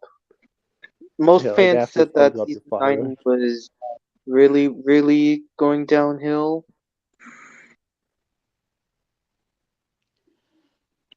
I could see that.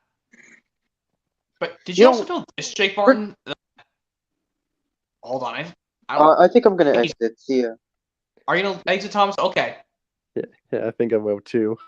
Are you gonna leave Gum? I guess it's Yeah. just me and Martin for the remainder of a few minutes. Okay. Yeah. Yep, Okay. see you. Okay. Okay. Well, I was gonna say now I can tell Jake Martin this. Okay. Did you know, Jake Martin? I actually do like these episodes, Giant Squidward and No Nose. Oh yeah, I know. On season 5, I think, of SpongeBob, if I'm correct. I think Giant Squidward and No Nose Nose. They're season 6 episodes, Oh, they're season 6? Okay. which I have them on. Well, it's up there in my closet. Season 6. And did you know that I think the episode Plankton's Regular is actually kind of good? That would at least SpongeBob and Mr. Krabs, like a customer finally goes into Plankton's restaurant, the Chum Bucket, Yeah, Chumbug. Yeah. and like he likes to go to get food from Plankton instead of going to the Krusty Krab. Wow. I could watch that episode. Wasn't actually too bad. Plankton's Regular. I think that's also from season 6.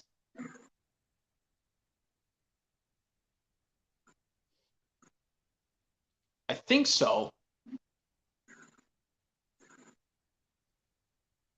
I think so. But yeah. But like I said, yep. About my guess the voice impression stream part 4, that it's not actually gonna be my final guess the voice impression stream, Jay Barn, because I'm actually gonna keep doing more but up to November, that's when I'll stop doing them. That's when I'll stop doing guess the voice impression stream, is when November comes. I'll do 1 or 2 more. So I'm gonna do up to maybe 10 this year, but I'm not gonna do exactly 10, but I'm gonna do less than 10 this year. But I know, yes, you probably may not join it Friday, but I know Flicka might try to. I hope Flicka does join it Friday, my 4th Guess the Voice impression stream.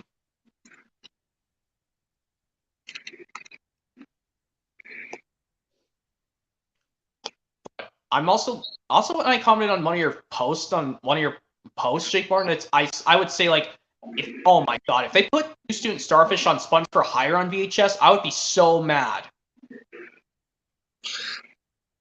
But luckily they did not put New Student Starfish on the Sponge for Hire VHS. Okay, good. If they would, I would have been so mad, because Paramount, I would be like, Paramount, what are you doing? Or Nickelodeon! What are y'all two doing? Yeah. And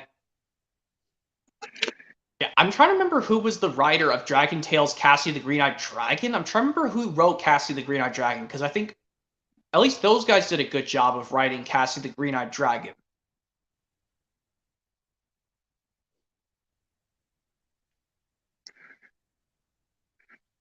Some of my Blue's Clues DVDs are missing. I'm reading the comment from Akosia. Just the ones from regular Blue's Clues are just Blue Stock and Blue's Biggest Stories. I need to save up because I do not have any room to buy any more media.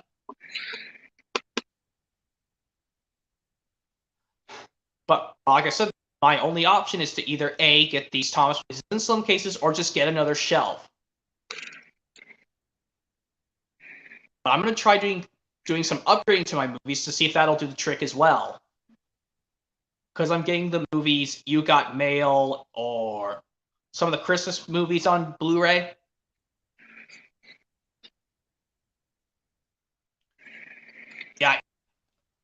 Yeah, and I know, yes, I know I have to get another private debit card again, Jake Martin, because I think I should have done this when I moved to my new house. Tell my bank, my private bank, that I moved to a new location. That's why I kept getting these some person was able to hack into my bank account and do all these portrait purchases from my card that weren't even mine. Oh my goodness! Yes, if this happens again, I'm gonna freaking tell the police to arrest that person and tell they need to stop doing that right now. Because I'm not even giving out my private debit card information or my password to anyone. I am seriously minding my own business, but every time yeah. So am I. So am I. Yeah, unfortunately, join that club, Jake Martin. Ugh. But I'm actually trying to see. I'm trying to think of who was the writer of Cassie the Green-Eyed Dragon of Dragon Tales. I was gonna say it was the same one who wrote The Bad Bully for You, Cliff Ruby. Maybe I'll have to look up to see who wrote Cassie the Green-Eyed Dragon, cause. But at least that person did an amazing job, even better than, like I said, Brian Truman, who wrote Middle Engine of Season 6. But luckily, when you get Percy Chocolate Crunch on DVD, you can skip Middle Engine. Because, well, I think I hate that more than Toss Percy the Squeak, Middle Engine.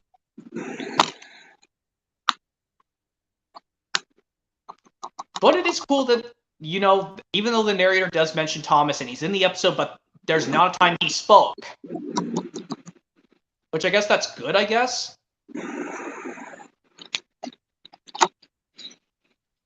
There's another playlist I'm trying to do, Jake Martin. List up every episode where Thomas is in the episode, and they mention him, but he does not speak. Like, in Percy and the Signal, yes, they do mention Thomas, but Thomas is in the background, and he passes by Percy, but he doesn't say any words.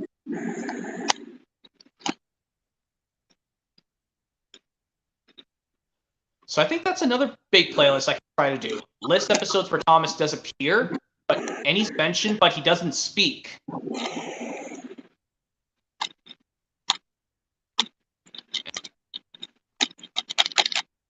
But yeah, I'm going to have to probably think of a time. I'll have to react to that scene in Dragon Tales No Hitter.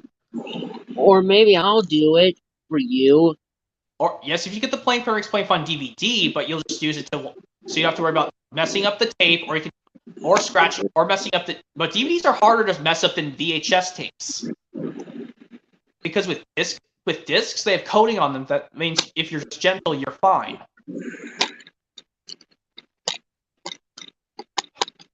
Because luckily on the VHS, it doesn't have the bad no-hitter episode on the VHS of Playing Fair Makes Playing Fun.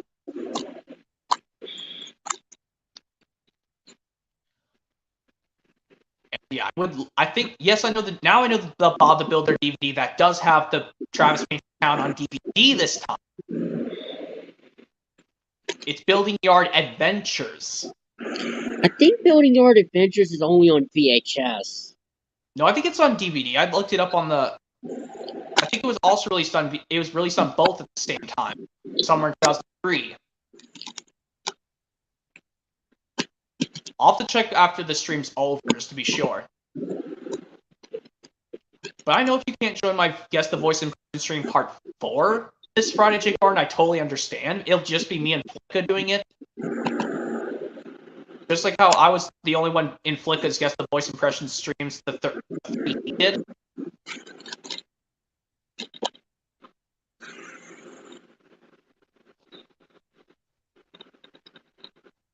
Kazuya asks, what is worse, SpongeBob episode of SpongeBob any seasons?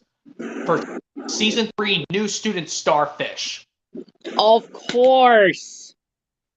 But I don't know for season 2, to be honest. Because season 1 is so good in a way, I don't think I have a least favorite. But speaking about No Weenies Allowed, I have it on this one. 10 Happiest Moments. I just have it on the season 2 sets. Or just get on season 2 set, because I'd rather have season sets. Well, No Weenies Allowed is a season 3 episode. Or yeah, season 3 episode. That I can watch. That one I can watch no problem. Even though yes, well, yeah, on season 3, its sister episode Squilliam Returns is good. I have Squilliam Returns on SpongeBob Goes Prehistoric. Yeah, that's also on season 3 set. The reasons why that's a season 3. Yeah, also they put the camping episode on season 3 set because of the way Squidward is dressed on the season 3 box set of SpongeBob. He has that interesting hat and the flashlight. The camping episode is on that set. Oh yes, and the camping episode could be found on the Sponge for Hire DVD. Only on DVD. Oh, well, and yes, I'm just gonna mention season sets because all I know first 3 seasons of SpongeBob before the movie. It's 906, so we got plenty more time. Jake Martin. Well, even though my grandma is away on her trip, which is good, so I think around 9:30, I think we'll stop.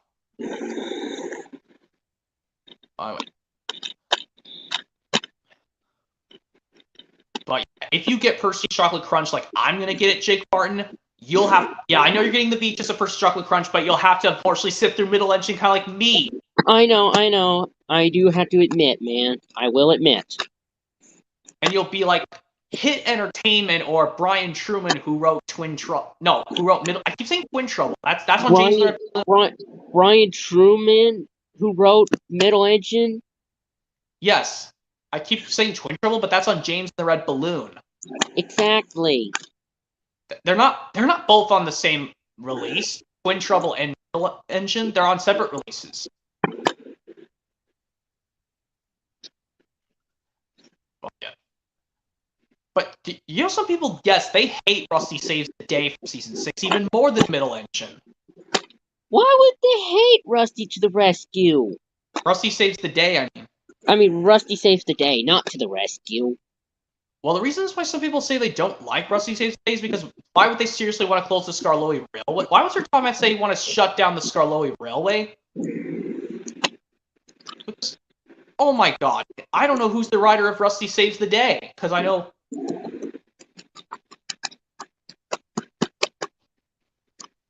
I don't know the writer of Rusty Saves the Day. Or I would just be like, Hit Entertainment, come on. Why would they... When does Rusty work at the quarry? He does maintenance work. But yet, Sir Tom Matt still cross at him saying because he returned late to the quarry, and he's going to shut down the whole railway? Ugh. I can understand it, but at least, like... I can understand that because I know it's Rusty having another spotlight up to himself. Yeah, because think about this, Jake Barnbert. Some people say they're going to try and make a best of all the narrow engines, but it's going to be tricky. Because, you know, Best of Skarloey, I think the first episode of Season 4, where Skarloey's the spotlight, is 4 Little Engines from Season 4. Because get it? 4 Little Engines from Season 4.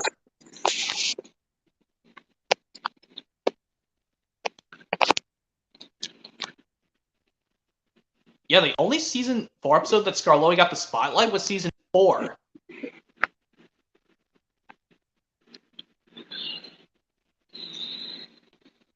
And I think Peter Sam got a few to himself in Season 4. You only got Peter Sam and the Freshman Lady, Russell's Peter Sam, and Special Funnel.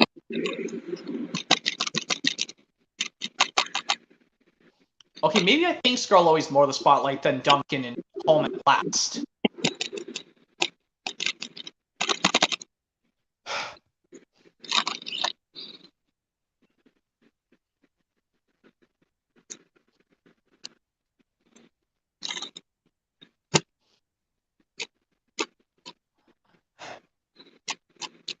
Yes, and I actually do know the actor who did voice the toddler junior kid in Lady and the Tramp 2 Scam's Adventure, Jake Martin, Andrew McDonough.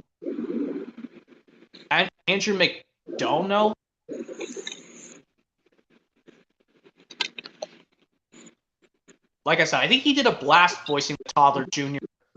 Because, this one YouTuber said that Toddler Jr. was 2 years old in Lady and the Tramp 2 Scam's Adventure, but he was still crawling on the floor.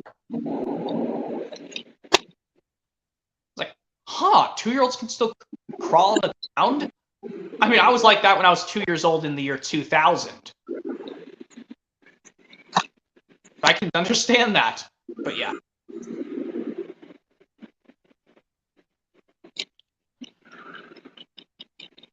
And I think, I know, like, some people say, like, how the Reverend W. Audrey also doesn't like, Reverend W. Audrey also doesn't like the season 4 episode itself, the Rusty the Rescue episode. Not only does he dislike Henry's Force from season 3, he also dislikes Rusty to the Rescue from season 4. I have no idea why the Reverend W. Audrey does not like any episodes, like Henry's Forest and Rusty to the Rescue. So I think it didn't follow from his original Railway series, but for some reason other episodes of season 4 did do that. But I guess it's just the reasons why they couldn't follow the story from the Railway series story where they rescue Stepney, where those engines rescue Stepney instead of making Rusty do it. But at least the other season 4 episodes, they kind of did. They followed Reverend W. Audrey Railway series stories. Well, some guess from Christopher Audrey because the one story that will be adapted for the TV called Mind That Bike was originally called Stop Thief. But the episode Fish was still called Fish when it aired on TV, both in season 4 and in season 8.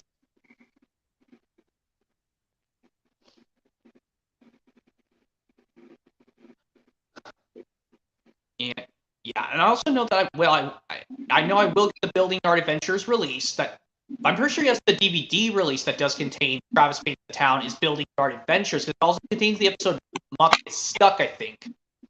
Yeah, Muck Gets Stuck and Runaway Rolly. Yes, those are the ones. That's the DVD I will get that does have the one where Muck is stuck in the tunnel. That's what it's called. Muck Gets Stuck, where she's stuck in the tunnel. That's also reminiscent of how Henry was stuck in the tunnel in Come Out Henry from season 1 of Thomas.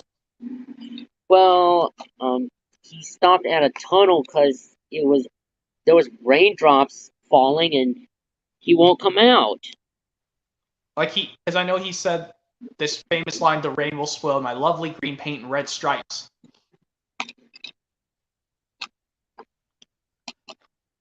But yes, I can understand some people say, like, I don't know what, some people say, like, James learns a lesson. They say it marks James's first day on the railway, but he's been seen in cameos leading up to Thomas Saves the Day, the US version of season 1. Yeah, he made cameos and... Yeah, he did it in Toss Gets Tricked, Edward Helps Out, Come Out Henry, Henry's for the Rescue, A Big Day for Toss, and Troll for Toss, but they never mention his name. But in Thomas Saves the Day, or Thomas and the Breakdown Train, when James cried, "Help! Help! They're pushing me! They're pushing me!" Yeah, those are the few times James only spoke in Toss the Breakdown Train, the season 1 episode. But in his 3-story arc, at least he spoke so many times. But did you know that Ringo Starr does a great sniffling cry James in Foolish Freight Cars better than George Carlin does? Where he goes, "Oh dear," he thought, "I wonder how long I shall have to stay in the shed. Will anyone ever see my red coat again? Why did I go so fast that I made a hole in one of my coaches that had to be mended with, of all things, a passenger's bootlace?" But I know, yes, you'll get the James Learns a Lesson DVD soon. But I know you have the George Carlin version and Toss's Friends Help Out. Yeah. But for some reason at the end of that one, George Carlin doesn't say, "After the performance, you deserve to keep your red coat." But on Amazon Prime version, he does. but I don't use Amazon Primes. But I know I heard on digital releases he does do that. But I think they should have just mentioned in James Learns a Lesson that the previous episode, Toss the Breakdown Train, they should have just said he could remember that dreadful accident when he got pushed into the field, instead of just saying that. Instead of just saying it was his first accident, that dreadful accident on his first day. It could have just said he could well remember that dreadful accident he remember having a while ago. Like I said, James made cameos in the first 6 episodes before Toss the Breakdown Train, before we got to see him properly.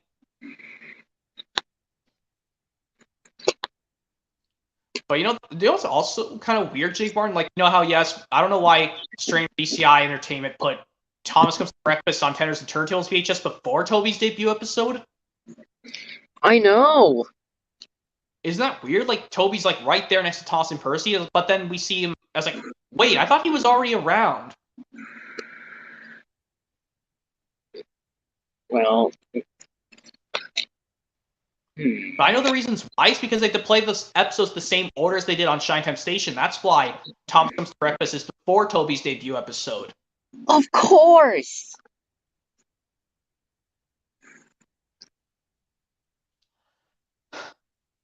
And yeah, and I also know that.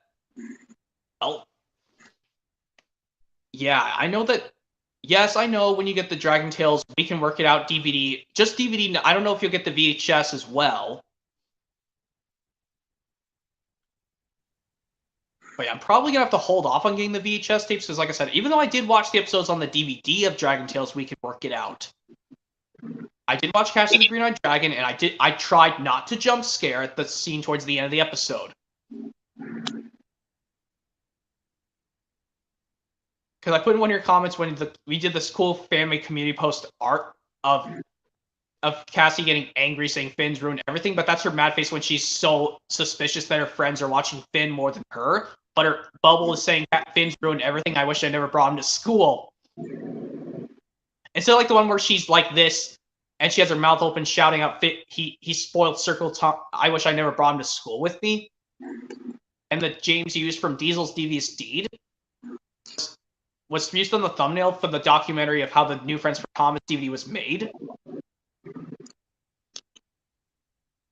Just not the James image where he was looking, like his eyes were looking to the right, but his mad face was still on.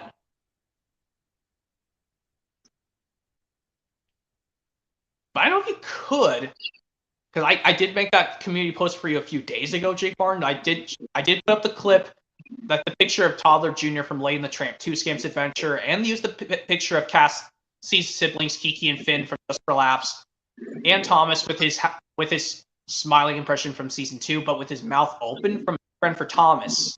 Maybe his laughing face mask? Well, it says like he's he's like, well, this scene, the narrator says Thomas eyed the newcomer doubtfully. Because they say like, Thomas eyed the newcomer doubtfully, the narrator says. And then before Thomas says, a what engine? Or like when the scene when Thomas says, yes, of course, said Thomas, and then the narrator says, but he was still puzzled. Well, yeah, I know that you'll probably do that fan-made art for me soon. Like, I think you'll have to crop out the image, but make sure it's only showing Toddler Jr. Like, I don't know how you can crop the image, but like, you'll figure it out, but I know you'll put him on top of Kiki or Finn and put Thomas by Kiki or Finn. Because I know, yes, I saw your latest post where it had Percy next to Kiki and Finn.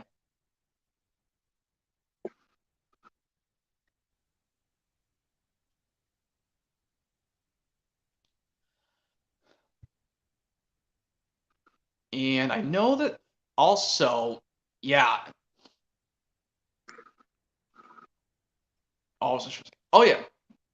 If I do get the Bob the Builder release, Can We Fix It? I hope it does have some good episodes. Well, it should have some good episodes.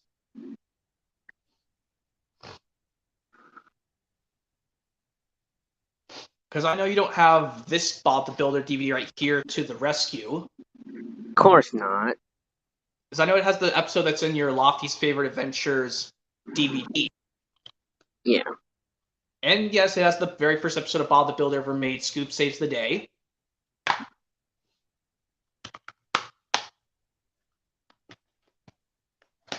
As for Pets in a Pickle, this one also has the... Yeah, I actually can tell you the difference from the original series of Bob the Builder theme song. The version 1, after they sing... Like when they sing this portion of the theme song, Bob the Builder can... Yes, we can. When Bob's building something in the theme song. In the first version of the Bob the Builder theme song, they say the word... Before they sing the lyrics, time to get busy, such a lot to do, they add the word hey. Just like how they say the word hey during the Arthur theme song. And I say, hey, what a wonderful kind of day. I like how they say the word hey so much in the Arthur theme song. That version 1 of the Bob the Builder theme song from the original series, with the children singing the lyrics, that's the only run where they say, hey, time to get busy, such a lot to do, building and fixing till it's good as new. But the version 2 is similar to all the other theme songs, where they took out the word hey. Or after they did sing it, Bob the Builder, yes we can, with this portion of Bob building something with his hammer, but then they just cut it out, and then they just start to sing time to get busy, such a lot to do, building and fixing till it's good as new. But yes, all the Dragon Tales theme song is still the same for all 3 seasons of Dragon Tales. I will admit. But for some reason, they use the Season 3 thumbnail picture on every single Dragon Tales DVD, except for Don't Give Up DVD, which does have the Bad Bully For You episode. It does use the Season 1 and 2 thumbnail picture at the end of the theme song, which is good.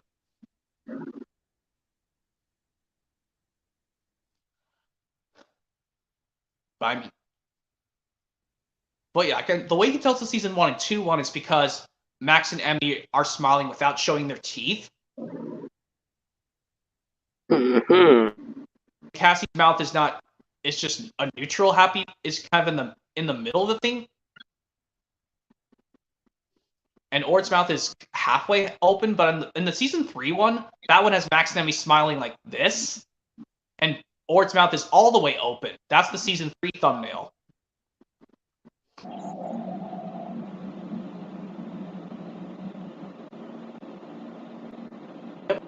Pixelot I do remember liking. This is another one I'll probably get on VHS, but once I have the room, because like I said, I unfortunately ran out of room. Like this one, I like the one where Spud goes out, I'm the king of the castle, and I'm a dirty rascal. So I think I was doing an impression from another YouTuber, sorry. I'll just say it out, I'm the king of the castle, and I'm a dirty rascal.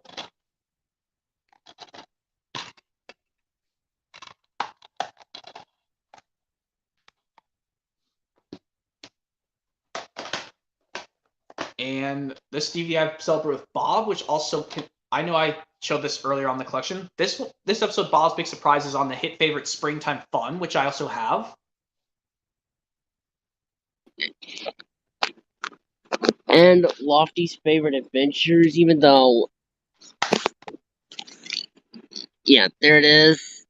Oh, it's also on there, despite also on hit favorite Springtime Fun. But even though... That doesn't make sense. I mean, they should have put Lofty and the Rabbits. Because That would have been a much superior choice. Because that's a Bob episode. Yeah. And this one, they were originally going to call this release, they were going to call the big game originally Wendy's Favorite Adventures, but Hit Entertainment changed it at the last moment. But I know you don't have the Kid Mungus blockbuster double feature tape of... Nah. But I know you have Busy Bob and Silly Spud on VHS by itself. Just don't have this. Of course not. I mean, you could get this in a double feature with another Bob the Builder release, but I'd rather have this individually. Yeah, individually will be fine. Yeah, I know Enrique Jr. Gomez has this. He has this copy in a double feature with another release, I'm pretty sure. And yes, I know I watched his video saying, I saw his post saying he has the same thing as us. Now you and him all hate All Engines Go. Of course. I'm glad I told him, good job, Enrico Jr. Gomez, that is still a piece of garbage. The Thomas and Friends All Engines Go. And glad he said I should have never liked it in the first place. But luckily, I'm not getting it on DVD. Despite it's in the stores, I'm avoiding it still. So do I. But I know you probably have Target stores, or if you look up a store near you, just watch out when you go to the like a Target or Walmart. But I don't think you go to Target or Walmart that much. I don't even go to Walmart that much anymore. I rather just anyway, because they don't even have any good kids shows there anymore. Yeah, they don't even have any good kids shows for me to get there anymore.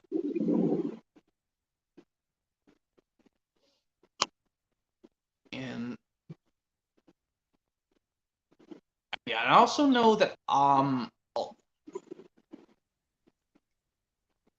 if I get those Easter edition packages of It's Great to Be an Engine, Mud Glorious Mud, and Thomas and the Treasure, that would be so cool for me to have those in my home media collection.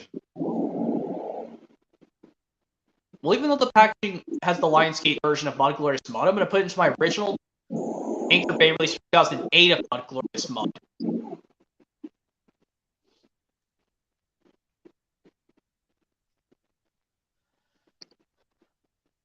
But yeah, if I get the Bob the Builder releases on VHS, which most of them I can, I'm going to see if the VHS I get at Diglett Paul hopefully this doesn't go blank during Disney's crazy paving, but I have to get my DVD fixed. The release I'm talking about is this. Yep, it's this again. Diglett Paul. Luckily it's just the playset of this, because they put like a plain dark blue coating on the disc, which I'm pleased about. Well, I already showed you. But luckily, for my Wiggles DVD collection stream for next week, Jake Martin, I'm hopefully you can join that too.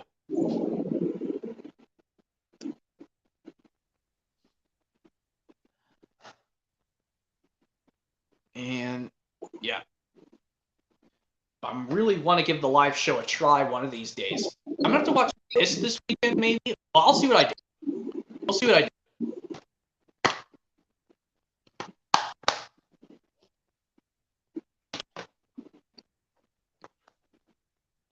But yeah, I would love to get Sesame Street Old School Volume 2 and 3 one of these days. Of course.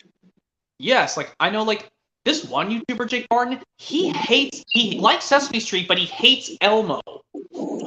I do have to understand that. Because he says he says Elmo's voice can be irritating. Well, me, I don't find it irritating. Because come on, you gotta respect Kevin Clash puppeteering Elmo. Of course.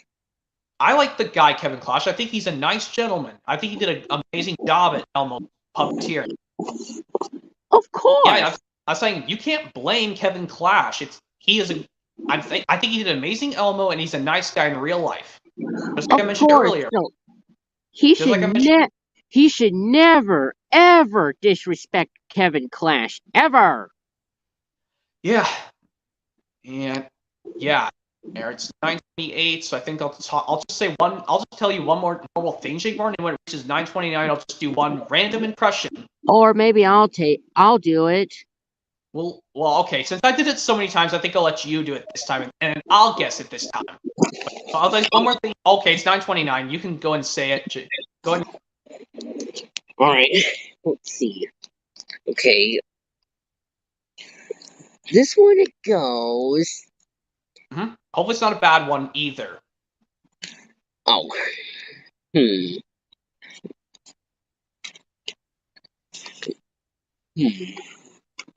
Maybe I should do. See.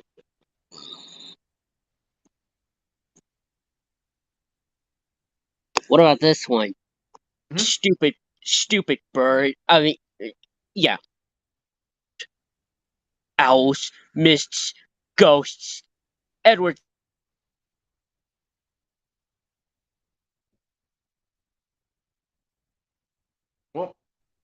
Well, even glitched out, just say the name anyway. Haunted Henry from season 5 of Thomas, Yeah. which can be found on Spills and Chills VHS and DVD of Thomas's Halloween Adventures, and this awesome Adventures 3 Volume 3. the Thrills and Chills, which I want to get that maybe. But yeah, I'm gonna let you go, Jake Barton. It's 9:30. Yeah. Yep, I'll let you go, Jake Barton. Thanks for being on the stream. No problem at all. Yep, keep an eye out for the Wiggles one coming soon. Okay. Yep. I'll let you go, Jake Barton, and yep. See ya. See ya. Well, anyways, yep. Hopefully you guys enjoyed this stream on me showing my Bob the Builder DVD collection, the 2023 edition. Hopefully you guys enjoyed, and stick around for another collection stream coming as always very soon, and as well as other streams on other cool stuff. So yep, stick around for more coming soon, guys. And I'm out, and see ya.